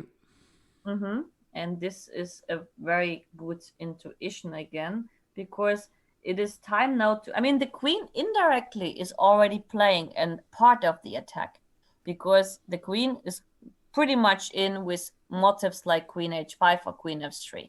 But the rook on a1 is the only piece yet, which That's is not participating. Yeah. All right, so I think I'm playing rook a2 here. Yes, rook a2 was played, and in order to prevent ideas with queen g4, and I mean not queen g4, but queen h5, white decided to play in this position g4. I mean, if not g4, but for example, rook takes e3, then after rook f2 with a mating idea and h6, I think queen h5 would be a game changer already, as rook f7 ideas would pop up, and that is not good for black. Yeah. That's why he played g4 in order to stop the queen from reaching h5 square. Next move, Nikola, is quite clear, right? Yeah, it's rook f2. Yes, and now after h6, we have to think again how to proceed, and we should be a bit like careful in, well, how to execute in a way that we always do everything with a forcing style, or not losing time, or not giving our opponent time to breathe. That is one of the key things when we are attacking. Yeah, I agree. Okay, so obviously we have the check on f8, but that really doesn't advance our cause much, or does it? So let me just think for a second. If this were a bullet game, and I'm a 1700 bullet player, so I would probably just give a check on f2, checks on f8, and play queen f1, and that wouldn't have been very good for me. Actually, like, this is an excellent plan, Nikola. Maybe you should play your games like a bullet game then. Well, I just got adopted by Alessia on Sunday, so no. But does that work? Yes, it's actually perfect, because you found a way in a forcing style to activate your queen and always threat something. So that's why you just exchange the defender, and the most important thing, you give access for the queen to join the attack, like cleaning the square on f1. All right. And then I guess queen d7 is almost forced here, right? Queen d7, and now how to continue? Now we have rook f7. And the idea of rook f7 is connected with what? Well, we have a threat to bishop f8. Yes, very good. And that was happening because with rook f7, once again, we win a tempo in activating our bishop. So bishop f8 was played, and now knight c6 happened in the game. Next move. Okay, he can't play queen g6 because he would just be he would lose too much material, and it's too easy to convert. So he decided to sacrifice that pawn. Okay, so what can we do here? We can give a check on g7. And then what? Takes king h8. And okay.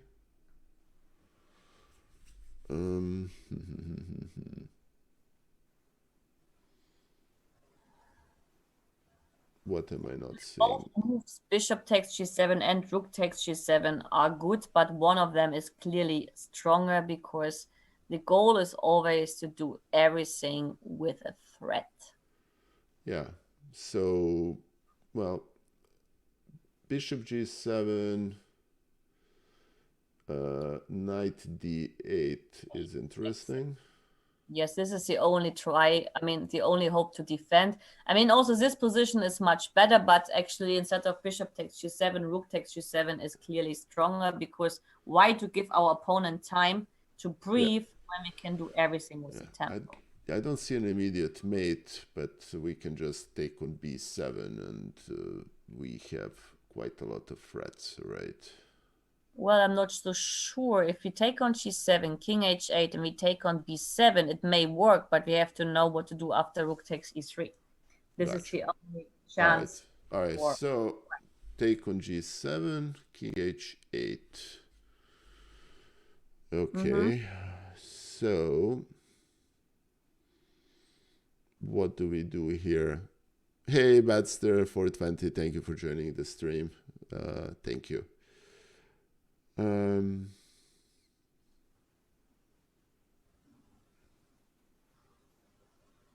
Okay. What am I not seeing here? And I'm not seeing it. Jesus, okay. All right, so I have two checks with a rook on h7 and g8. None of them work. Capture on b7 doesn't seem to be the right move. It also actually wins because you have always this bishop g7 check, bishop e5 check stuff. But actually, like instead of rook takes b7, there is a stronger move, but not an obvious one in terms of checks, let's say. Okay. You have to understand after rook takes g7, king h8, what is the biggest weakness suddenly in black's camp? The biggest weakness is that the king is basically stalemated. Yes, the king is very weak, but I mean, like from the pieces or pawns which are very weak after king h8.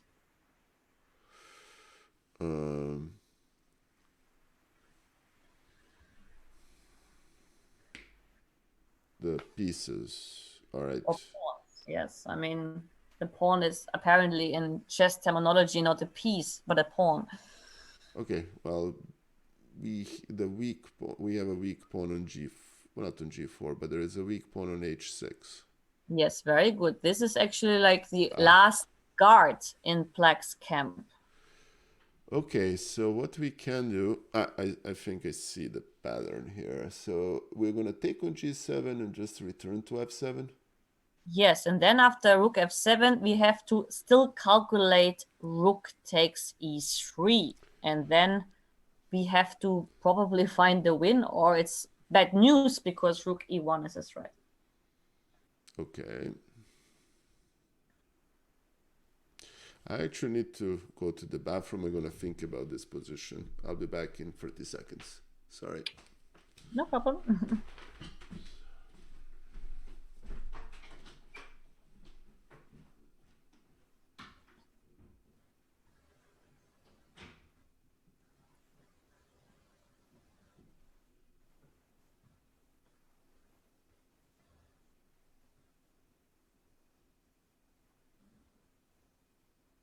So guys, after rook takes f7, after rook takes g7, king h8, rook f7, and rook takes e3. What are the candidates here?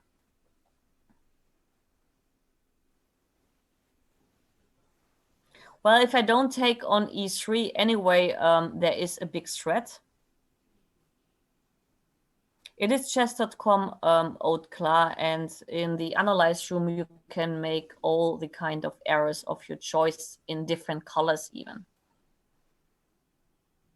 Yes, like after rook takes e3, there is a candidate move of rook f6, and the queen will go, and then the question is, for example, like the queen goes to e4, how does white win?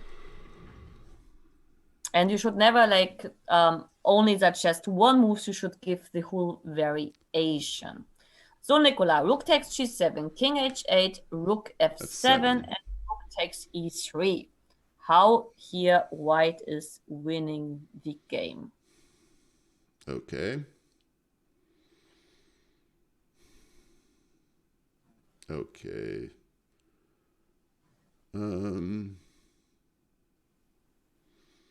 Yeah, we have a check on g7.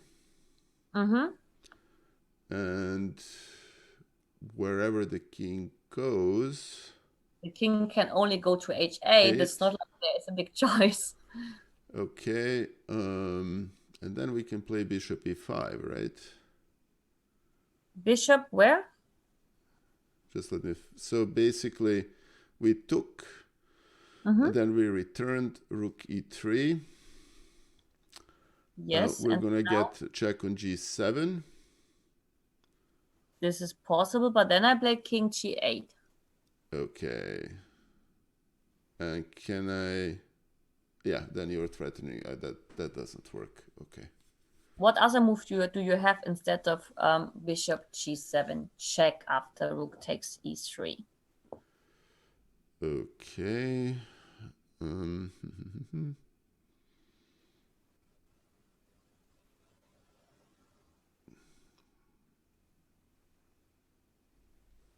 Hey, Artur Navarro, thank you here. That's very good. What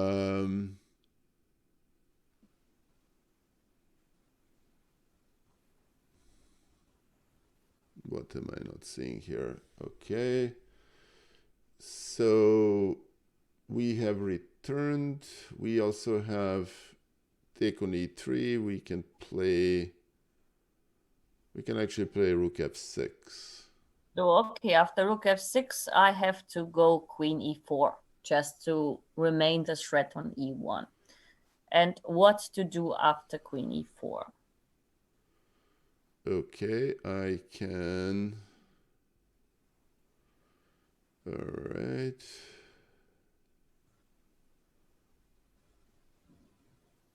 Okay, so I can give a check on h6. And after king g8? After king g8.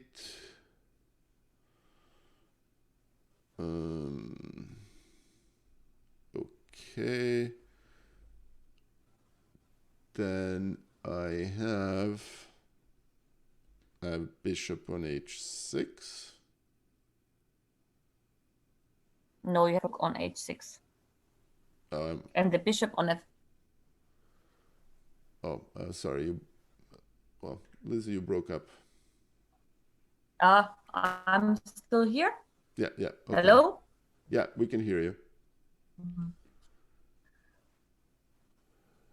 So we have rook on h6 and the bishop on f8. And after rook takes h6, there is king g8. Okay, sorry. So that's the line. Okay.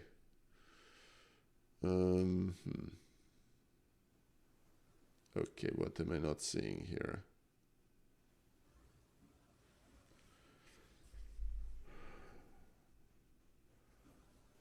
Oh, I see it. Okay. Yeah. I have rook h8.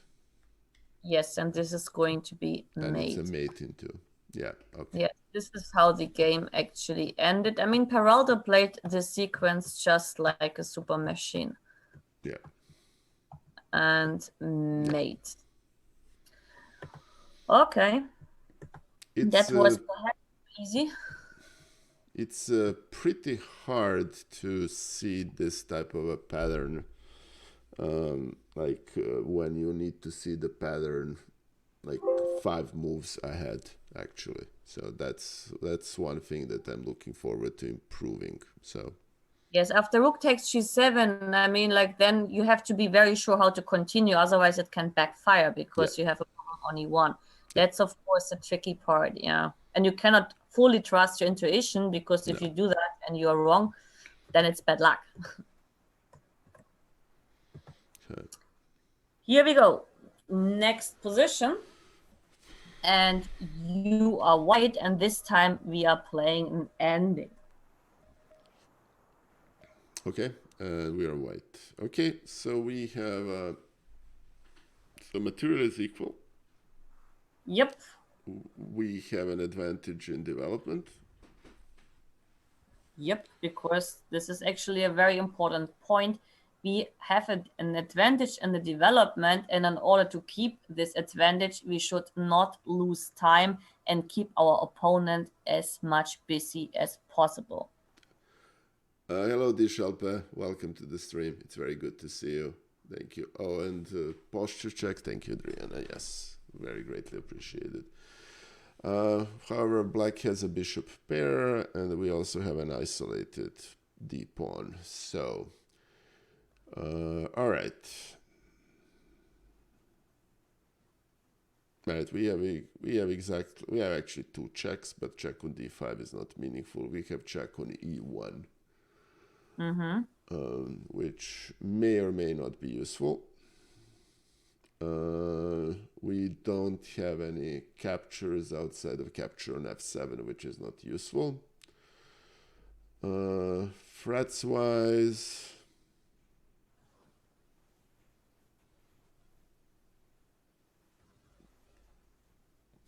okay. All right, so however much tempting is to... All right, so candidate move number 1. Hey, Fausto02, thank you for the follow. All right. And guys, we're approaching 3,000 followers, and there will be a special event once we reach 3,000 followers. And hey, Letterbridge, thank you for joining the stream. It's very good to see you here. Thank you. Lizzie is drawing some interesting positions here for me.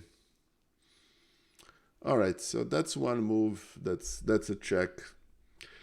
I'm gonna think loud here. I actually remember one of games from for Reti's book about hypermodern idea in chess, hypermodern ideas in chess, in which he showed how Capablanca had an option to give a check, but he played a stronger move, and how Reti was very impressed. So somehow I don't think rook on e1 is the move. I mean, like, it depends if you have a continuation, and after king f8, the only attractive move could be knight e5, but this move unfortunately always backfires. Why? Yeah. Knight d5. Knight e5. Why knight e5 is never working, even so it seems very attractive. It's not working because it doesn't seem to have... There is no real follow-up, right? And we can exchange, and then pawn on e5 is going to be very weak. But this is not the reason. What is the reason why knight e5 pattern never works? Because black has a switch and Sugo bishop g5, and he can push f6 afterwards. Exactly. So basically bishop g5 check is almost a mate. So that's why actually the idea... No, we are losing an exchange after bishop g5. So of knight e5 never really... No. Wait, so my internet actually just... You hear me, right? Yes? I hear you're breaking up a little bit, but I think it's fine. All right. So I don't want to play rook e1.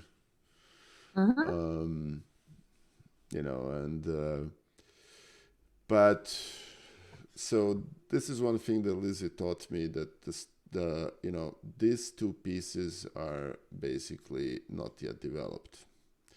Exactly. this knight has nowhere to go because it's controlled by this pawn. So pushing on d5 appears to be quite appealing. If you push on d5, I think I may just simply take on c3 and then capture on d5 and play knight c6, and I think I managed. But I have a rook on d1. You can't capture. No, I mean, like, of course you can. I mean, what I mean is, like, if you play d5, I think I can, if in the worst case, maybe have something better to exchange, and then my pawn structure is my pawn structure. Well, I can take on c6, and then I have lost the advantage. Advantage is gone. I mean, this is just the easiest option. Maybe Black has something better, but I didn't think deeply now about it. No, that's This fine. is just my No need to. Okay. quick reaction. All right. So basically, playing against c6 doesn't work. Knight e5 doesn't work. We cannot. Our bishop is actually very well placed. So there is no need to move it, but both our knights are not doing much. And knight on f3 is threatening, protecting from that nasty bishop g5 check. So the white has those problems. The f7 pawn on black side is weak, and obviously knight e5 doesn't work. So maybe we can play something like h4 first. But okay, h4 just like gives up also the square on g4. I mean, let's look for a move which doesn't allow knight d7 or knight a6. And there are not many moves in this position where we keep our opponent busy. Okay. Fair enough. Well, we can still give that famous check on e1, but I somehow trust my feeling that that's not the right move. Actually, you pointed out that f7 is weak. If you take a piece into your hand and you place it somewhere, where would you take it? No, I would put a rook on h7, and to get the rook on h7, we need to play g4. Yes, so g4 suddenly becomes much more interesting because you know that if a rook happens to be on f7, a piece is falling. Plus, of course, like after g4, black doesn't have time with knight d7 because he's busy. After g4, this position actually was played already 2 times. The best move here after g4 is actually to play bishop d7. And then after rook e1 check, for example, king f8, take, and knight e5, and here take, and rook e3. Finally, knight a6 and rook e3. White is slightly better. But okay, the interesting part after g4 is to check h takes g4, h takes g4, and bishop takes g4. Now, what is the next move? Quite easy, actually. Well, we can play knight e5, but that doesn't seem too appealing. We can just, can we surrender the knight and just play rook h7? Yes, we can play rook h7 because if you take on f3, I simply take on f7, and after king d6, the f6 is hanging with a check, and in case of king e8, we have rook e1. Yeah. That's why actually bishop takes g4 doesn't work in this position, and rook f8 was played. Next move. All right.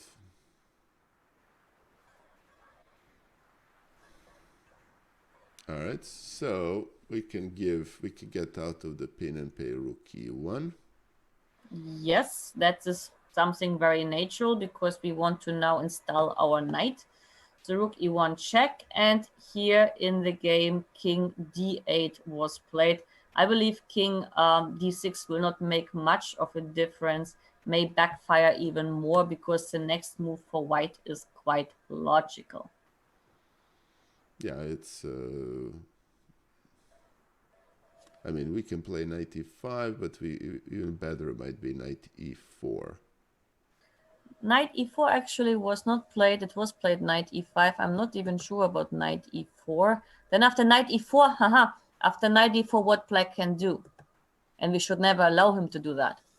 What is the reaction after knight e4? If we understand what is the... Yeah. That's what you warned from the get-go. He can just play knight d7 and we gave him a tempo. So we need to play knight e5. Yep. Yes. Knight e5 was played in the game, and now bishop f7 happened. If you take on e5, simply d takes e5, and now f7 is hanging. If you play knight e7, I take on f7, and I have just a winning end, basically. That's why after knight e5 in the game, bishop f5 was played. Okay. Now he took on f7 with a check, king c7, now knight g5 check, and knight d7. Now, Nikola, what are the next moves? Okay. If this is a bullet game, I'm playing knight e6 instantaneously. And actually, like, your bullet skills are pretty impressive. They're not. I'm like 200. I make too many blunders, but yeah. Knight e6, yeah. Knight e6 was played. After knight e6, bishop takes c6, bishop takes e6, and rook d8 happened in the game. Now, next move. Okay. Can we play d5? Well, I mean, like, okay, d5 is an option, but after d5, you may lose the ultimative chance of exploiting what you may be able to exploit in such position, because there is a pin. And before I try to ignore the pin, we should try to understand whether we can use the pin. Okay, so we can push d5. That's too pushing. We can try to reinforce the pin by, say, we could play a move like knight e4. Yes, knight e4 is actually a very strong move because there's knight c5 as a threat. And, well, the only obstacle with knight e4 is to calculate bishop takes d4. I mean, all the other moves actually are just lost because black cannot move the king in any case to unpin himself. Okay. So the only chance is bishop takes d4. All right. Natural move is rook d1. Yes, and after rook d1, c5 must be played. Now, next move. All right. Mm-hmm.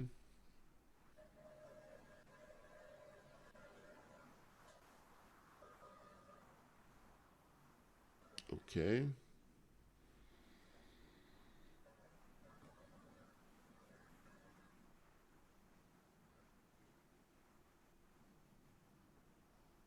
All right, so we can even take on c5.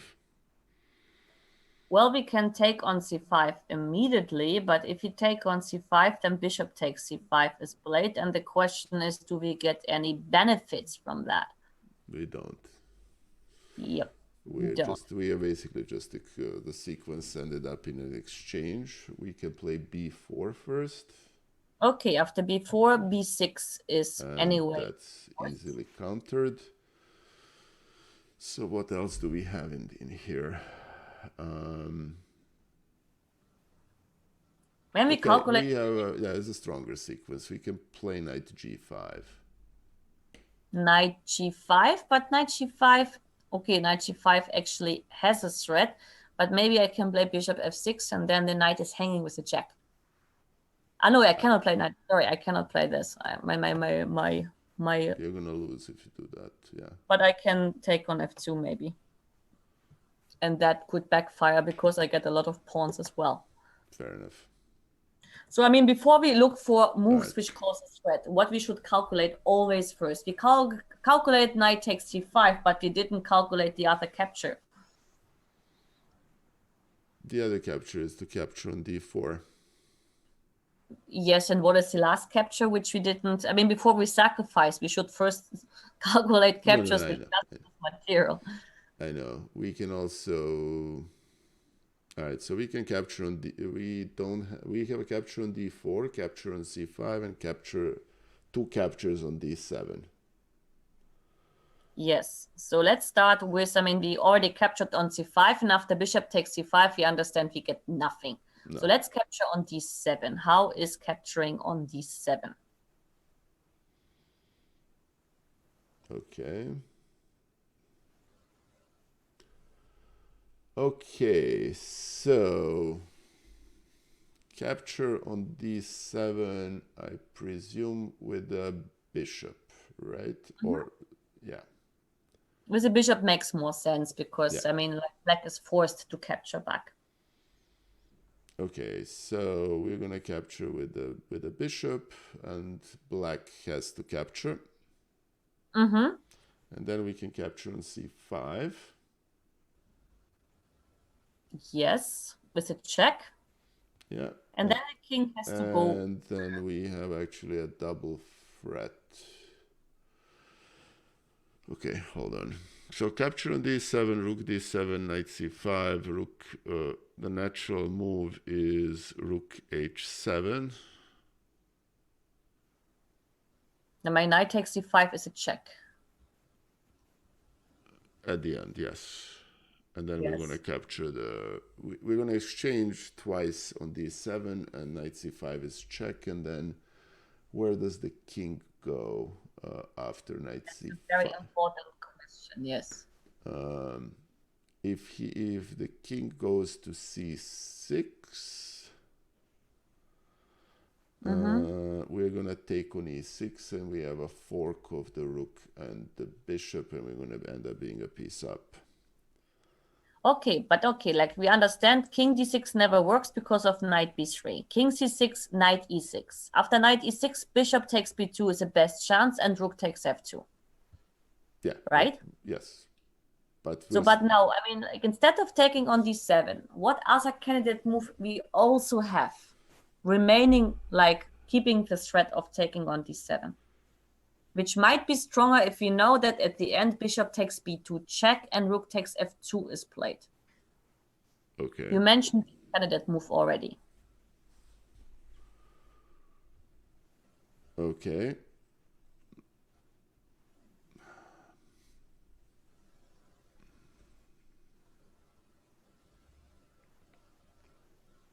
Okay, we looked at knight g5, right?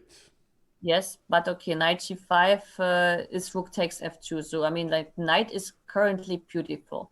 Yeah. The only pawn right now who keeps the balance in black's position is c5. Yeah. So that's why the move you earlier suggested b4. was, yes, so b4, b6.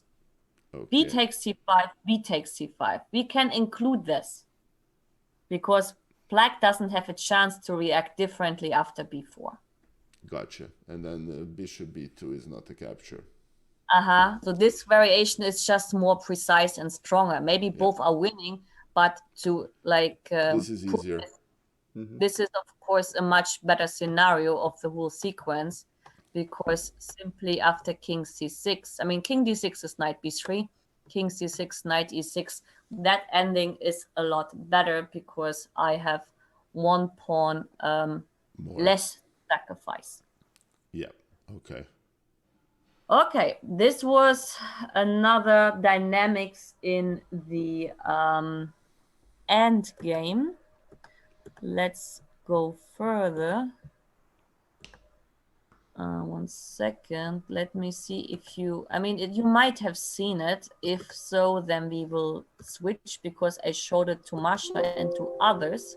So I'm not sure. Thank you, Vasilis Bengalis, for the subscriber, for the subscription. Greatly appreciated. Thank you. Have you seen this position? Because it's likely you did.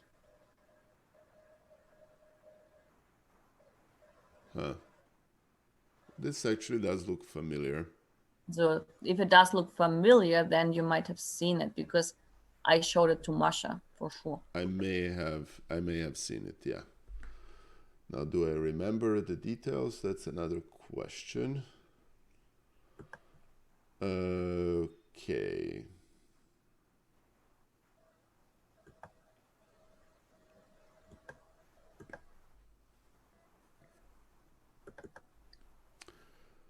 Otagla, yes, but that wouldn't have actually changed the sequence. It would have been, yeah, exactly. Then the bishop we would just capture the bishop on d4 and it would have been winning. All right. So if you remember it. Yeah, I remember this. It's, if I'm not mistaken, it's, yeah, I actually, maybe even you and I have done this. It starts, but I think the I can reconstruct it. You take on e6 twice, then pay bishop c7, and you are okay.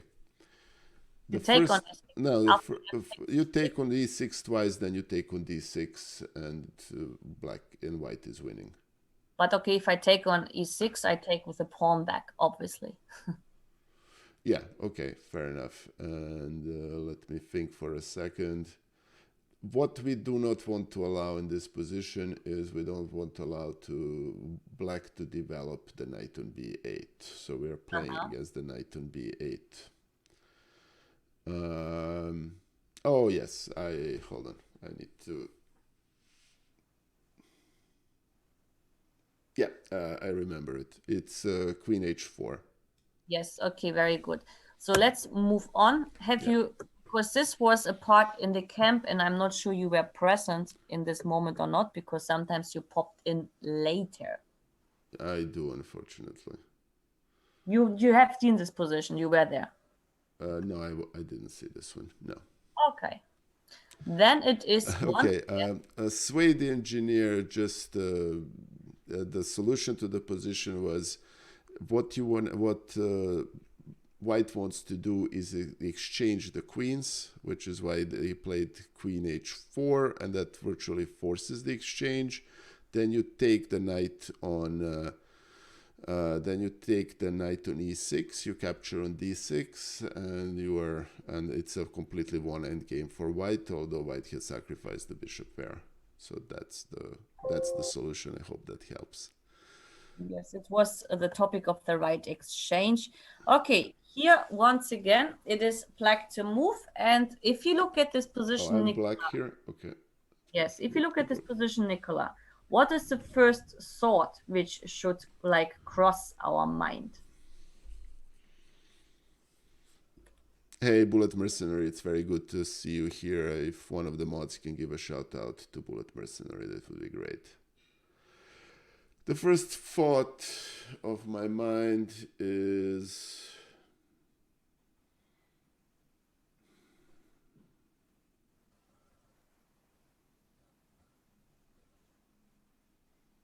that I'm playing against doubled pawns. Second, you're welcome.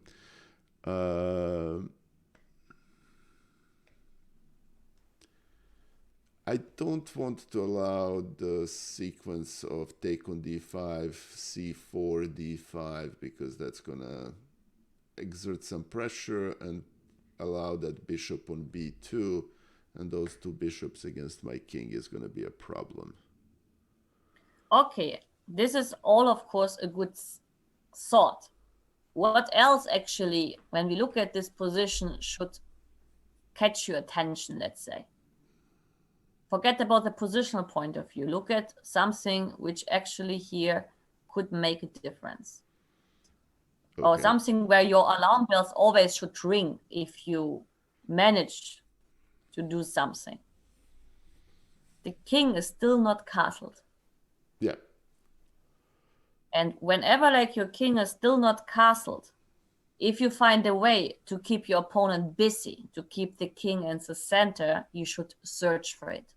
That's a kind of general rule. Sometimes, of course, you cannot prevent like the castling option. But sometimes, like this example, actually, you can start to keep your opponent quite busy. Okay. Okay, so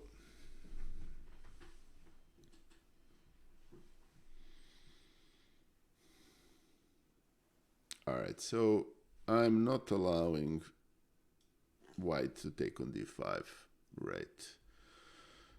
And we need some dynamics in here. We need to basically prevent short castle or make it not appealing with every move. All right, so we're taking on c4 first.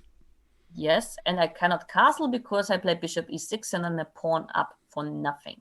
Yeah. That means after bishop takes c4, what's the next? Bishop takes c4 is... What do? We can play bishop g4. Then I will castle. Yeah. So you are going to castle. And that doesn't work. Okay. We need a concrete threat. And concrete threat... I see the sequence. Yeah. Actually, it's a very powerful sequence that doesn't come naturally to me. Thank you, Lizzie. All right. Take knight d5, threatening c3. Very good. Because and then play rook e8. And actually, white is in trouble. Well, okay. First of all, like after take, bishop takes knight d5. I mean, if bishop takes d5, queen takes d5, and short castle after bishop g4, I mean, black is just overwhelming on the white squares. That's why this is from the positional point of view, not an option. So after knight d5, bishop d2 has to be played. You said rook e8 check, which I will not now move because you should also try to figure it out in your mind.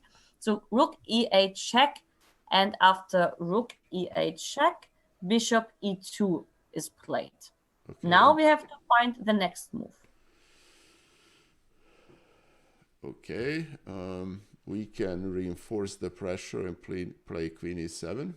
Yes, that stops white from castling again. Hey, Kiplitz, my friend. Welcome to the stream. It's good to see you. Okay, so it's queen e7. Yes, after queen e7, okay, I cannot castle, but I will try to play c4. Actually, the problem with queen e7 is that, yeah. Oh, no, queen e7 is fine. Okay. Because I will play c4, and my idea is if you move the knight, I have bishop e3 coming, and then I will be able once again to castle. So okay. What to do after c4?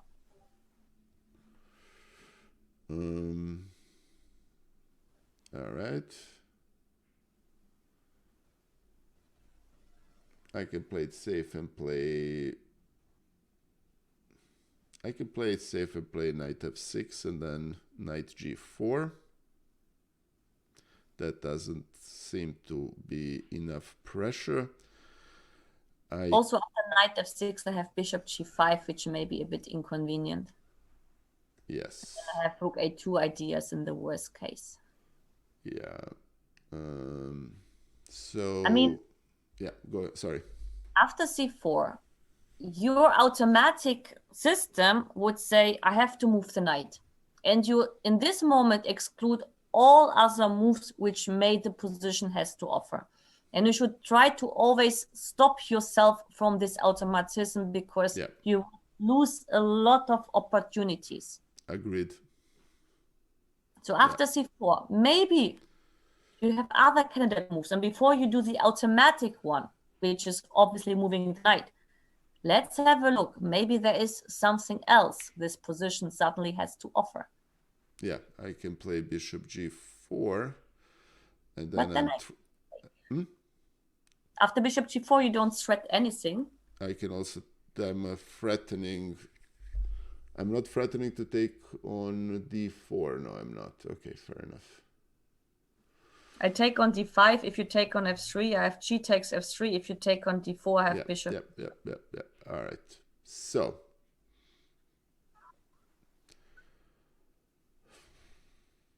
Okay. Bishop e. I can't play. It would be nice to play knight f4, but I can't. Okay, let's think in a different way. I mean, the problem is that right now, after c4, let's skip the fact that the knight on d5 is under attack. Yeah. That the best defender of white's position is what piece? Bishop on e2. Well, yes, but the bishop on e2 is defended by what other piece? The queen and the king.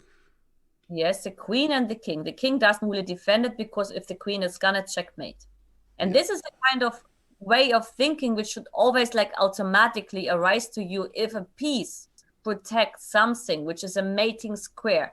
You know, deflecting or distracting this piece is game over. Yeah, and that's basically the queen in this situation. Yes, and which piece is able to put a threat against the queen on d1? So we are gonna, it's the bishop on c8. So where to go after c4?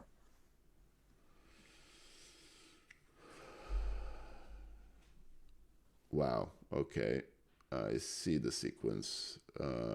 We have a knight on c6, so we cannot go to a4. We cannot go to b3 because of the pawn on c4. So we need to go to c2. So we need to play bishop f5. So bishop f5 was played. And now after bishop f5, of course, like white is also fighting, white played rook a2. Okay. Now, what are the next candidate moves? Okay. A rook on a2 is stopping the stopping bishop c2, but now we can play bishop d3.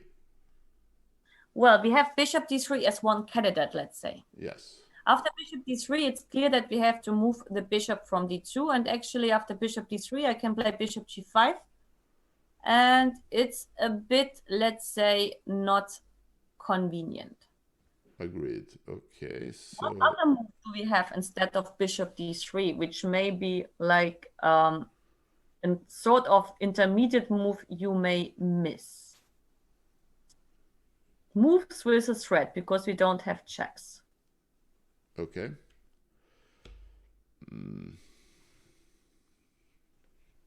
Hey, Amador, thank you for the follow. That's very greatly appreciated. Thank you.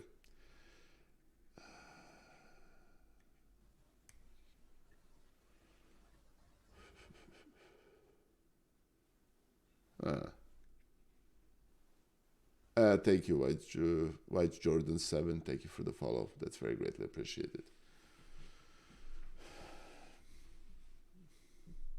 All right, threats.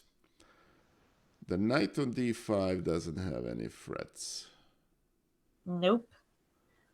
Knight on c6 can take the pawn on d4, but that would reinforce the white's position after take on d4. So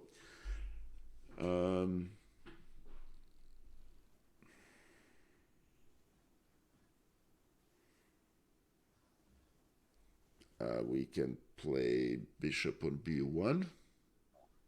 Very good, because the thing is like bishop d3 pattern is always available. But imagine we first distract the rook, which has to go to b2, and then play bishop d3. What is the difference after bishop g5? With a rook on b2. The difference is what? Hold on. The same position with a rook on b2. Okay. And bishop g5 after this is... What's the difference? The difference is that... Actually, I don't see it. Hold on, let me think for a second. I mean, taking on a3... And attack the rook. And I'm attacking the rook. Rook is also undefended, and it was and now I'm out of the, and the rook actually has nowhere to go. So in the game, this is like, I mean, these are kind of subtleties, like, Wow. which you always have to try. I mean, that's why it's important in chess not to make the automatic move, but to always collect all candidates, because this way you may see that there are small hidden details in the game. Okay, let me show you the sequence.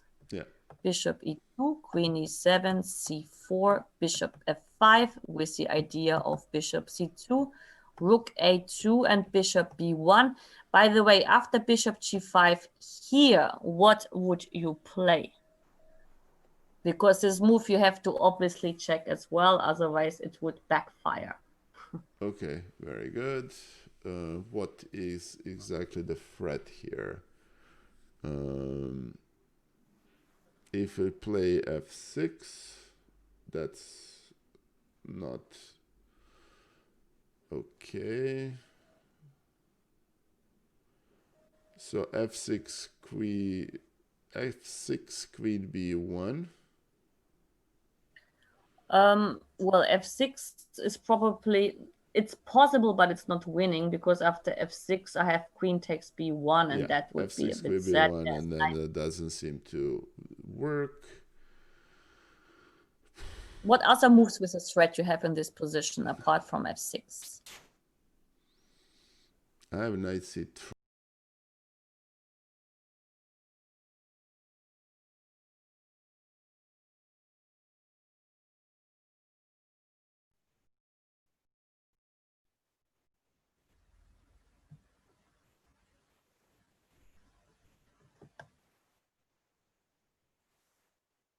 Actually, I have to switch on my light because it got quite dark here.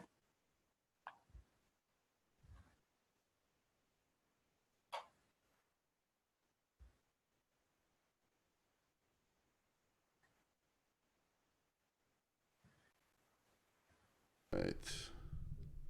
You can hear me now, right? Yeah, okay, very good. Yes, I can. Yeah, sorry about that. That's fine. This microphone has been acting out all day, but we'll figure that one out. Thanks. All right, thanks, Hedgehog. All good. Sorry about that, guys. I think I have too many USB devices, so I need to work on that. Okay. All right, so here I can play knight c3. And this is actually winning. And that because the queen doesn't have any good squares left. Yeah, and we still queen has nowhere to go after bishop f7, knight d1, king d1, bishop a2, and then d5. Yes. I'm winning. Okay, wow. That's why, I mean, bishop g5 is not possible, and here it was rook b2. Now after rook b2, in the game it was bishop d3, bishop g5, and of course I have this important intermediate move, queen takes a3. Yeah. In the game, c takes d5 happened, queen takes b2, and after queen takes d3, knight b4. Okay, I mean, black was overwhelming. I show some more moves, but anyway, it was queen d2, check, queen d1, check, king takes e2, and queen a6. And okay, later on, it was winning because there's also queen d3 check coming, king c1, and so on. Yeah, that's the sequence. And that looks hopeless, actually. Yeah. Yes. Okay. This, and eventually rook e8. Okay, I mean, black later on won because the king was just too weak. Not important for us anymore. We just move on. So. All right, so basically the motive in this beginning position is, and I'm going to just go back to it. Oh, no. Let's go all the way back.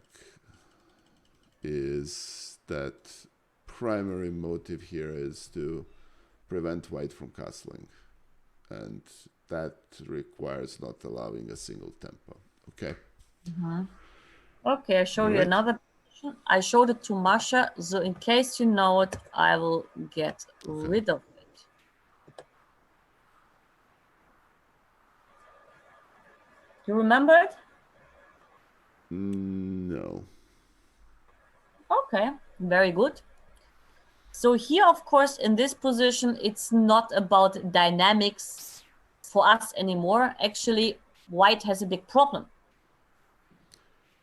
Yeah, mate White, in 2, and I'm white, right? yes. And also, I mean, like before you go for any moves, I mean, of course, there's a mating threat, but here actually it's important because you see that the position is quite messy to always check like what piece is doing what. I mean, Yeah. what piece has which job. And this can actually sometimes help you to find resources because you should understand for what do you need what. And what are the key squares? I mean, the key pieces in black's camp, and what are the key pieces in white's camp? Okay.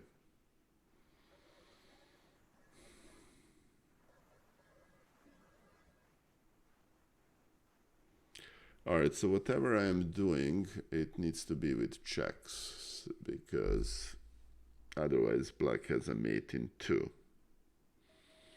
Could be possible, but also like, I mean, checks is one thing, or distracting the queen, because if you Yeah. keep the queen busy, no problem. Yeah. And if it weren't for the knight on f6, rook d1 would have been mate. So we know that the knight on f6 is one of the key pieces in black's camp, because the knight is indirectly, let's say, pinned or forced to protect the king. The knight d5 resource should always remain. Okay. Once the knight is not there, it is going to be a mate. Okay, and if we allow black to move without queen being under attack, we are losing. Yes. Okay, so I'm just gonna play. So just don't get mad at me, Lizzie, please. No, I don't. So bishop g6. What does black play? Let's say black takes. Then black would do a big... Then I'm taking on f6 and I'm giving rook d1 mate. You're taking, no, after bishop g6, queen takes g6, you don't take on f6, because then you don't have a rook to give mate anymore. But you take on h2 and you're still very happy as bishop f6. I'm very happy because there is no mate and the black king is in trouble. So that's a very appealing move. What is the problem with bishop g6? That I don't do you these favors. It's not Christmas yet. Yeah, black can play queen h4. And then I have the same problem. Indeed. Okay, but then I can play bishop g5. And I will just... Then you take with a pawn, and then I'm in even bigger trouble than I was before. Why is it that all my coaches really enjoyed these positions? Because the thing is, like, actually, this, in order to solve these positions, Nikola, actually, like, you have to basically, like, Sure. like, look for any possible defenses. If you look at, for example, the bishop on h2 and the queen on h5, from this file, calling the h file, what square is in white's possession?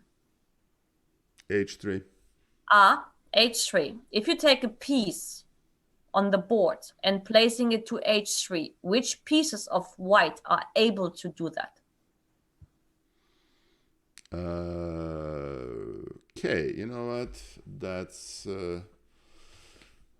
well put. That's a big hint, yes. Rook and the bishop. So, I mean, if you take the rook f3, what is the problem? The problem is that black can play bishop g3 and then rook cannot go to h3. So let's forget about the rook. So rook we can forget about. The other piece is the bishop. Mm-hmm. And now how to do that? I mean, in which route the bishop should go? If f5 is not available, what other route is hypothetically speaking available if you look at the functions and the roles of all players' pieces? Yeah, I see this now. Well, it would be very nice if you were around to explain this while I'm playing the game. It would be much easier. I'm kidding. But I mean, this is the game of Tivyakov, this white. So we play rook d1. We play bishop d1, you mean? Bishop d1, sorry. Yeah, bishop and after d1. Queen h4, what do we play? Okay. Then we can...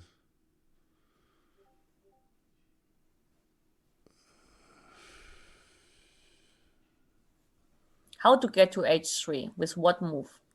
All right, so if you play bishop g4, it's just black takes, right? Oh. It can't still... Actually, it can't take. Yeah, okay, yes, cool. And that's the point. So that's the point. Yeah, so that's the line. That's what I mean. But, the problem is, how to find such a line. It's not easy to find this line just, by looking at the position. No. But when you see that actually in a certain position, which is obviously messed up, still some pieces have a certain dependencies. Yes. Yeah. Then it is helpful in a way. Yeah. The knight cannot move because of t5. Because of rook d1, and the queen takes on g4. I'm taking on h2, and I'm actually not in trouble because the sequence of g4 takes queen h2. And then I have bishop f4 check always. And then I have bishop f4 check. Yes. Okay. So bishop d1 was the only move to save the game. That wins the game, I would think, right? Well, I mean, later Tivyakov won the game, but actually still this position is quite, this position is quite difficult after this move. Let me just check how it continued, because not sure. 1 second. I have to find this position. I found it. Yes, it continued with bishop e5 check, bishop h3, then rook b8. Yeah, bishop e5 makes sense because now there is a bishop d4 defense against rook d1. Bishop d4. And now knight takes d4 was important. And, wow, okay. Yeah, knight takes d4, and here actually my analysis already stopped. But here after knight takes d4, queen takes h3 is the best move. G takes h3 and rook takes b7. And after knight f5 check and let's say king c7, knight takes g7, the position is still quite equalish. And I think even it ended in a draw eventually. Okay, wow. All right. Hey, Samit, welcome. Thank you for the stream. That's very nice of you. Okay. I mean, I can share the PGNs as a file if someone wants the pen. I mean, to make the fence as a file, it's very difficult, but the PGNs I can always provide. Yeah. And FYI, guys, all streams, I have a YouTube channel that all my streams end up to, and many thanks to Hedgehog 1963 for he is responsible for that. So if you miss a stream, Carousel NW, thank you for joining. Thank you for the follow. That's very greatly appreciated. Yeah. Oh, thanks. Thank you, Kiplets. I have a YouTube channel that's all the streams end up there. Then actually, I don't think I have to provide anything because I can always check the positions on YouTube, I guess, right? Sure. Okay, 1 second. I will let's go to something totally different and see if you once again will think like Korchnoi. Korchnoi is actually one of my heroes. I don't think I ever discussed this on the stream because he became, he basically stood up to the Soviets. He had all these difficulties, and another reason he's one of my heroes is I'm 53, and Korchnoi said one very nice thing to hear for somebody who is 53 returning to chess. It is that he reached his peak when he was 48. So, in other words, there's still a lot of time to improve. I still have a little bit of time. Haha. Anyway.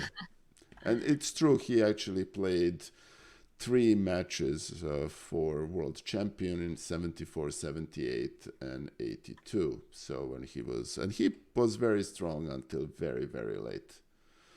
Well, technically 74 was a candidates final because Fischer ended up not playing, but that was a world championship match for all intents and purposes. So, okay. All right, so I'm thinking it's Korchnoi, and Korchnoi is black. Okay. Yeah. Oh, thank you, Synthesize. I'm going to hydrate right now. Actually, I do need to do that. Okay. So what do we have here? We have all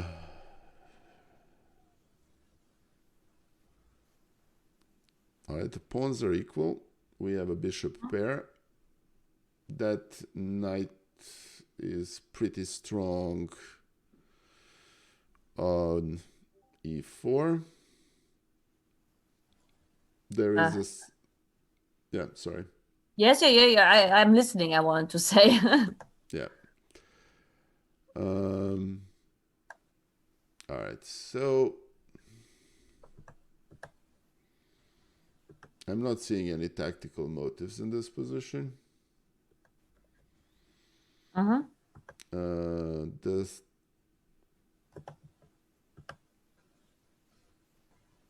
The piece that keeps everything together in white's position is the bishop on c3.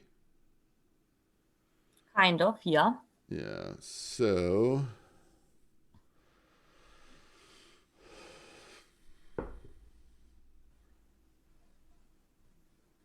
okay, is there a way to remove it?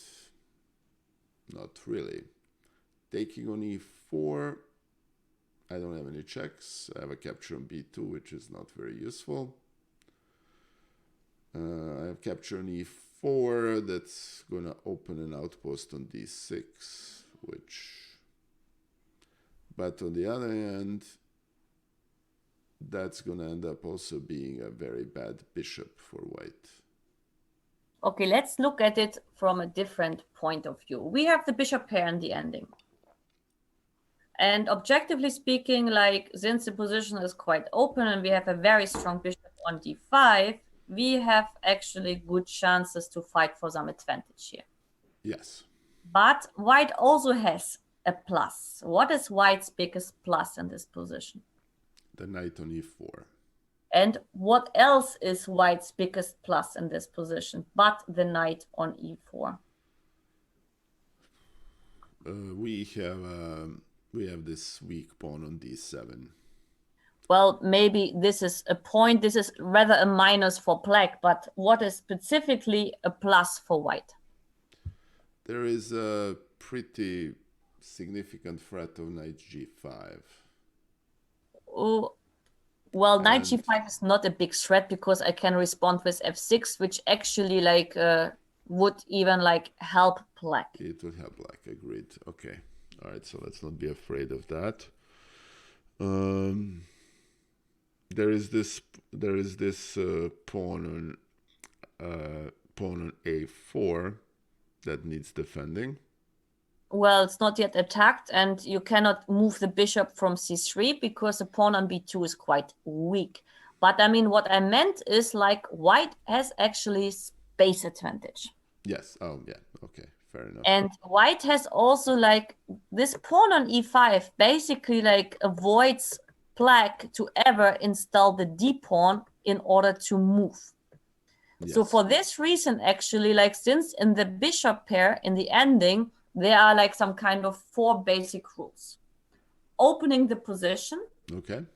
Gain space, which is the same like reducing space of your opponent. Activating the king. And when you reach the maximum, often you exchange one bishop to execute into a winning position. Okay. From all rules, the king is activated, but we have a space issue. And the space issue is connected to the pawn on e5. So what should we aim for? Okay, so we need to undermine the pawn on e5. Yes, we have to break it because this pawn is annoying. What is the only chance to break it? With what move? d6. d6 or f6? Well, f6 loses the pawn, right? Well, I meant just to collect ideas. Ah, okay. All right, then f6 is better.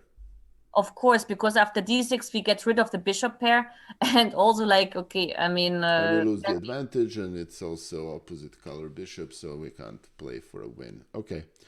So if f6 is a goal, what we have to do for that? All right. So, wow, okay, so basically what we need to do here is to play rook f8 to prepare f6. Yes, that's what Kochnai did. Wow, all right. The thing is, like, if you look at this position, white doesn't have specific plans to improve because it cannot. The rook on b8 is very difficult psychologically to move it away. But on the other hand, what does a rook on b8 wants? I mean, b2 is protected, so there is no future for this rook. Yeah, this is a concrete plan. Yes. All right, guys, let's not tell Feingold that f6 is the best move in this position because he'll never forgive us. Okay. So after rook f8 in the game, knight d2 was played because white wants to already like I mean, the thing is like after f6, you would like at some point to take on e5. And if the bishop takes, we managed our goal because these guys will start to be flexible. Yeah. If the pawn takes, then you may have an issue on the f file. And with knight d2, he wants to meet this issue by the idea of rook f1. Okay. So this is a kind of deep prophylactical move to be prepared to react accordingly after the move f6 is executed. So f6 happened in the game and rook f1. Now, of course, if he capture on e5, he will never do us a favor to capture with a bishop because then our pawns would be flexible. So he would capture with the pawn, and if we exchange the rooks, it might not be enough to win the game. So here actually, like Kochnai looked at his position and he understood, well, if I look at all my pieces, one piece I can actually improve. What piece I'm talking about, Nikola? Okay. Well, bishop on e7 is performing an important function, so is rook on f8. Bishop d5 is strong. That leaves the king. Wait, I mean, like, which function the bishop on e7 is actually executing right now? It's defending the pawn on f6, which it actually doesn't need to do anymore. So we can play bishop d8 and then bishop b6. Yes. So after bishop d8, bishop c7. Yeah, sorry. Yes. Well, I wanted to say I have two plans. Yeah. So bishop d8 was played. Rook f2, he wanted to wait. And now in the game, bishop c7 was played. And here already it's difficult for white what to do. Because if you play, for example, like now rook f1, then after bishop b6, you actually are in Zugzwang. Wow. Because you either leave the f file, which is backfiring because I can open up and then play c4. If you move the knight, the rook on f1 is not like defended. And if you play rook f2, I can once again capture on e5 because you cannot take back with a pawn because of c4 check. Wow. And that's what Korchnoi realized here. He plays first bishop c7, he waits for rook f1, and now he would play bishop b6 and Zugzwang. That's why in the game here, knight f1 was played.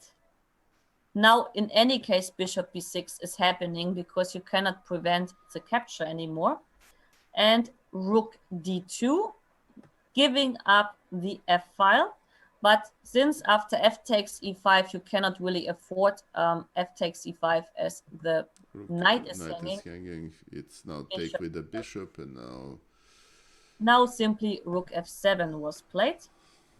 Yeah, to defend g7, and now we can play d6, and we are in good shape. So king e2, and here the question, Nikola, is can I actually play d6? Yes or no?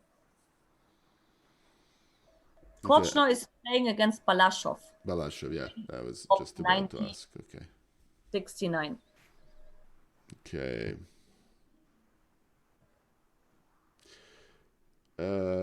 Actually, I can't because of takes and then c4. Well, that's the question. Do you think like I would ask such a trivial question to you? No, you're saying that that's actually a good sequence for black? Well, I mean, like if I can push d6, I would obviously do it because then I get control of e5 and then I can move my bishop from d5, let's say even to c4 check, and I don't have an issue on the square on d6. So before like I exclude d6 because I see the move bishop takes d6, I better do the precise calculation. Okay.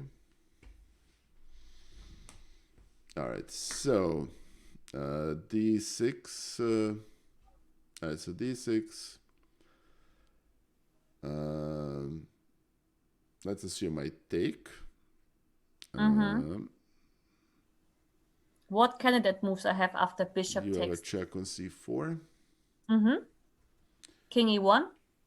King e1, and yes, yeah, I see the sequence. Fine, you got me. You got me. Fine. Bishop f1 and bishop rook d7. f1 and rook d7 wins the piece. Yes, Darn. that's why here, of course, Korchnoi seized his chance and played this. Yeah, and okay. Bishop c3, and now this is one of the moments when like one other rule is hitting in. I said once you reach the maximum, you often like exchange one bishop to transpose into a winning position. So he exchanged the bishops because he saw the move e5. And now after e5, I threat to capture this pawn on f4. So he went out of the pin. And now the question is, Nikola, what shall we do now? Last very important moment of the game. Okay, I'm not gonna take because I think e4. E4, of course. E4 is a very strong move, and then that's just a killer. So e4, rook e2, d5, bishop e5, and now what would you play?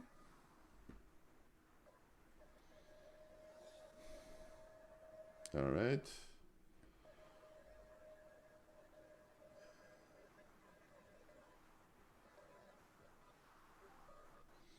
Well, now all of a sudden bishop on b6 is not in a very good position, so I'm gonna play bishop c7. Very good, yes. I mean, like here to exchange the last good piece of white because that bishop is also taking a very important job, protecting b2. So bishop c7 was played. If you play bishop c3, I have d4 and king d5 coming.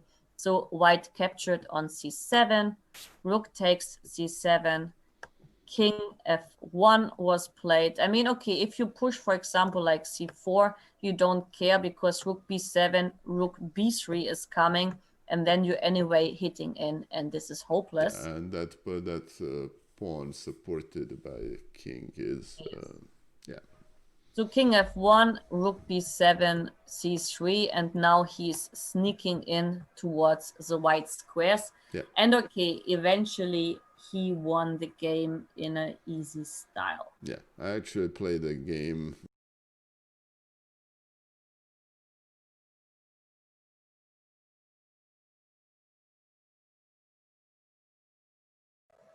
Nikola?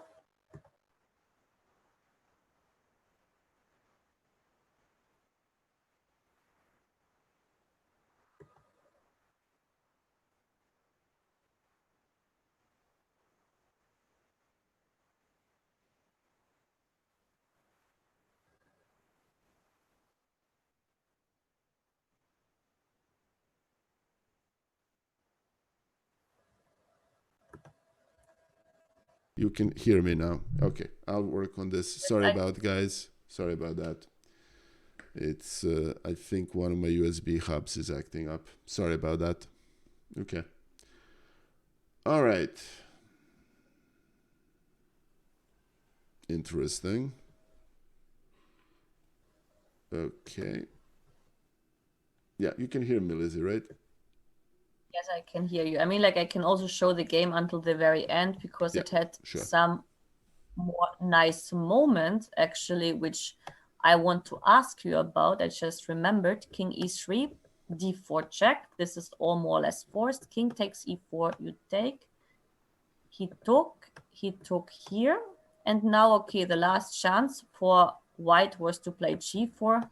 He took and rook g2. How would you win here without any headaches? Without any headaches.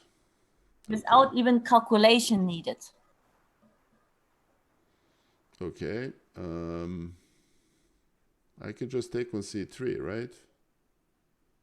Yes, but then, okay, you give up g7 and suddenly you have to calculate like a world champion. Yeah, okay, fair enough. All right, I can play rook a. Sorry, I can play rook a1.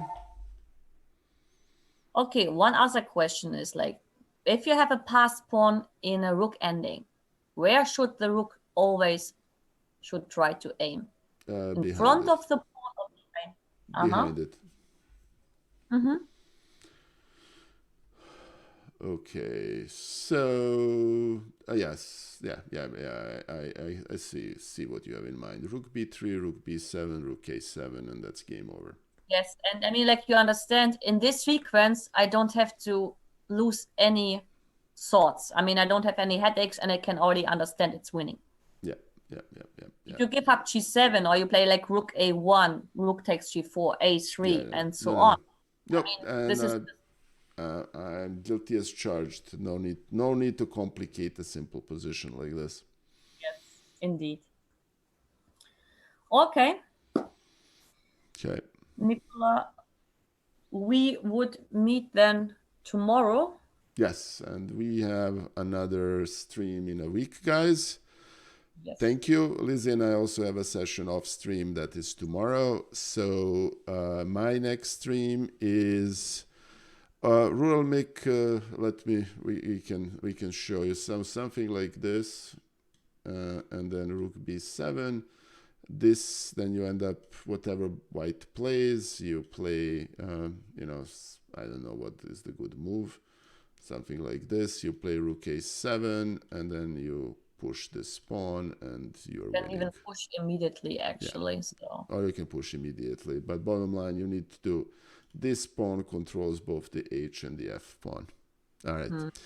Thank you, guys. Sorry about technical difficulties. Very good. I probably need to upgrade one of my look at one of my USB hubs. I'll work on that. And my next stream is going to be chess-based lessons on Friday. I'm actually going to do that without Alex because Alex is trying to finish some chessable course on London. And after that, we have a stream on Saturday, Open Field Media Arenas. I'm going to send you to I think I owe Anna Maya a raid, so I'm gonna send you there. Thank you for being here. Thank you for enjoying this, helping me work through these positions, and I will see you guys very, very soon. Thank you again. Thank you, Lizzie. I'm starting the raid, and say hello to Anna Maya for me. I will be there, join you very soon, and we'll see you guys on Friday. Okay, very good. Raid is on its way.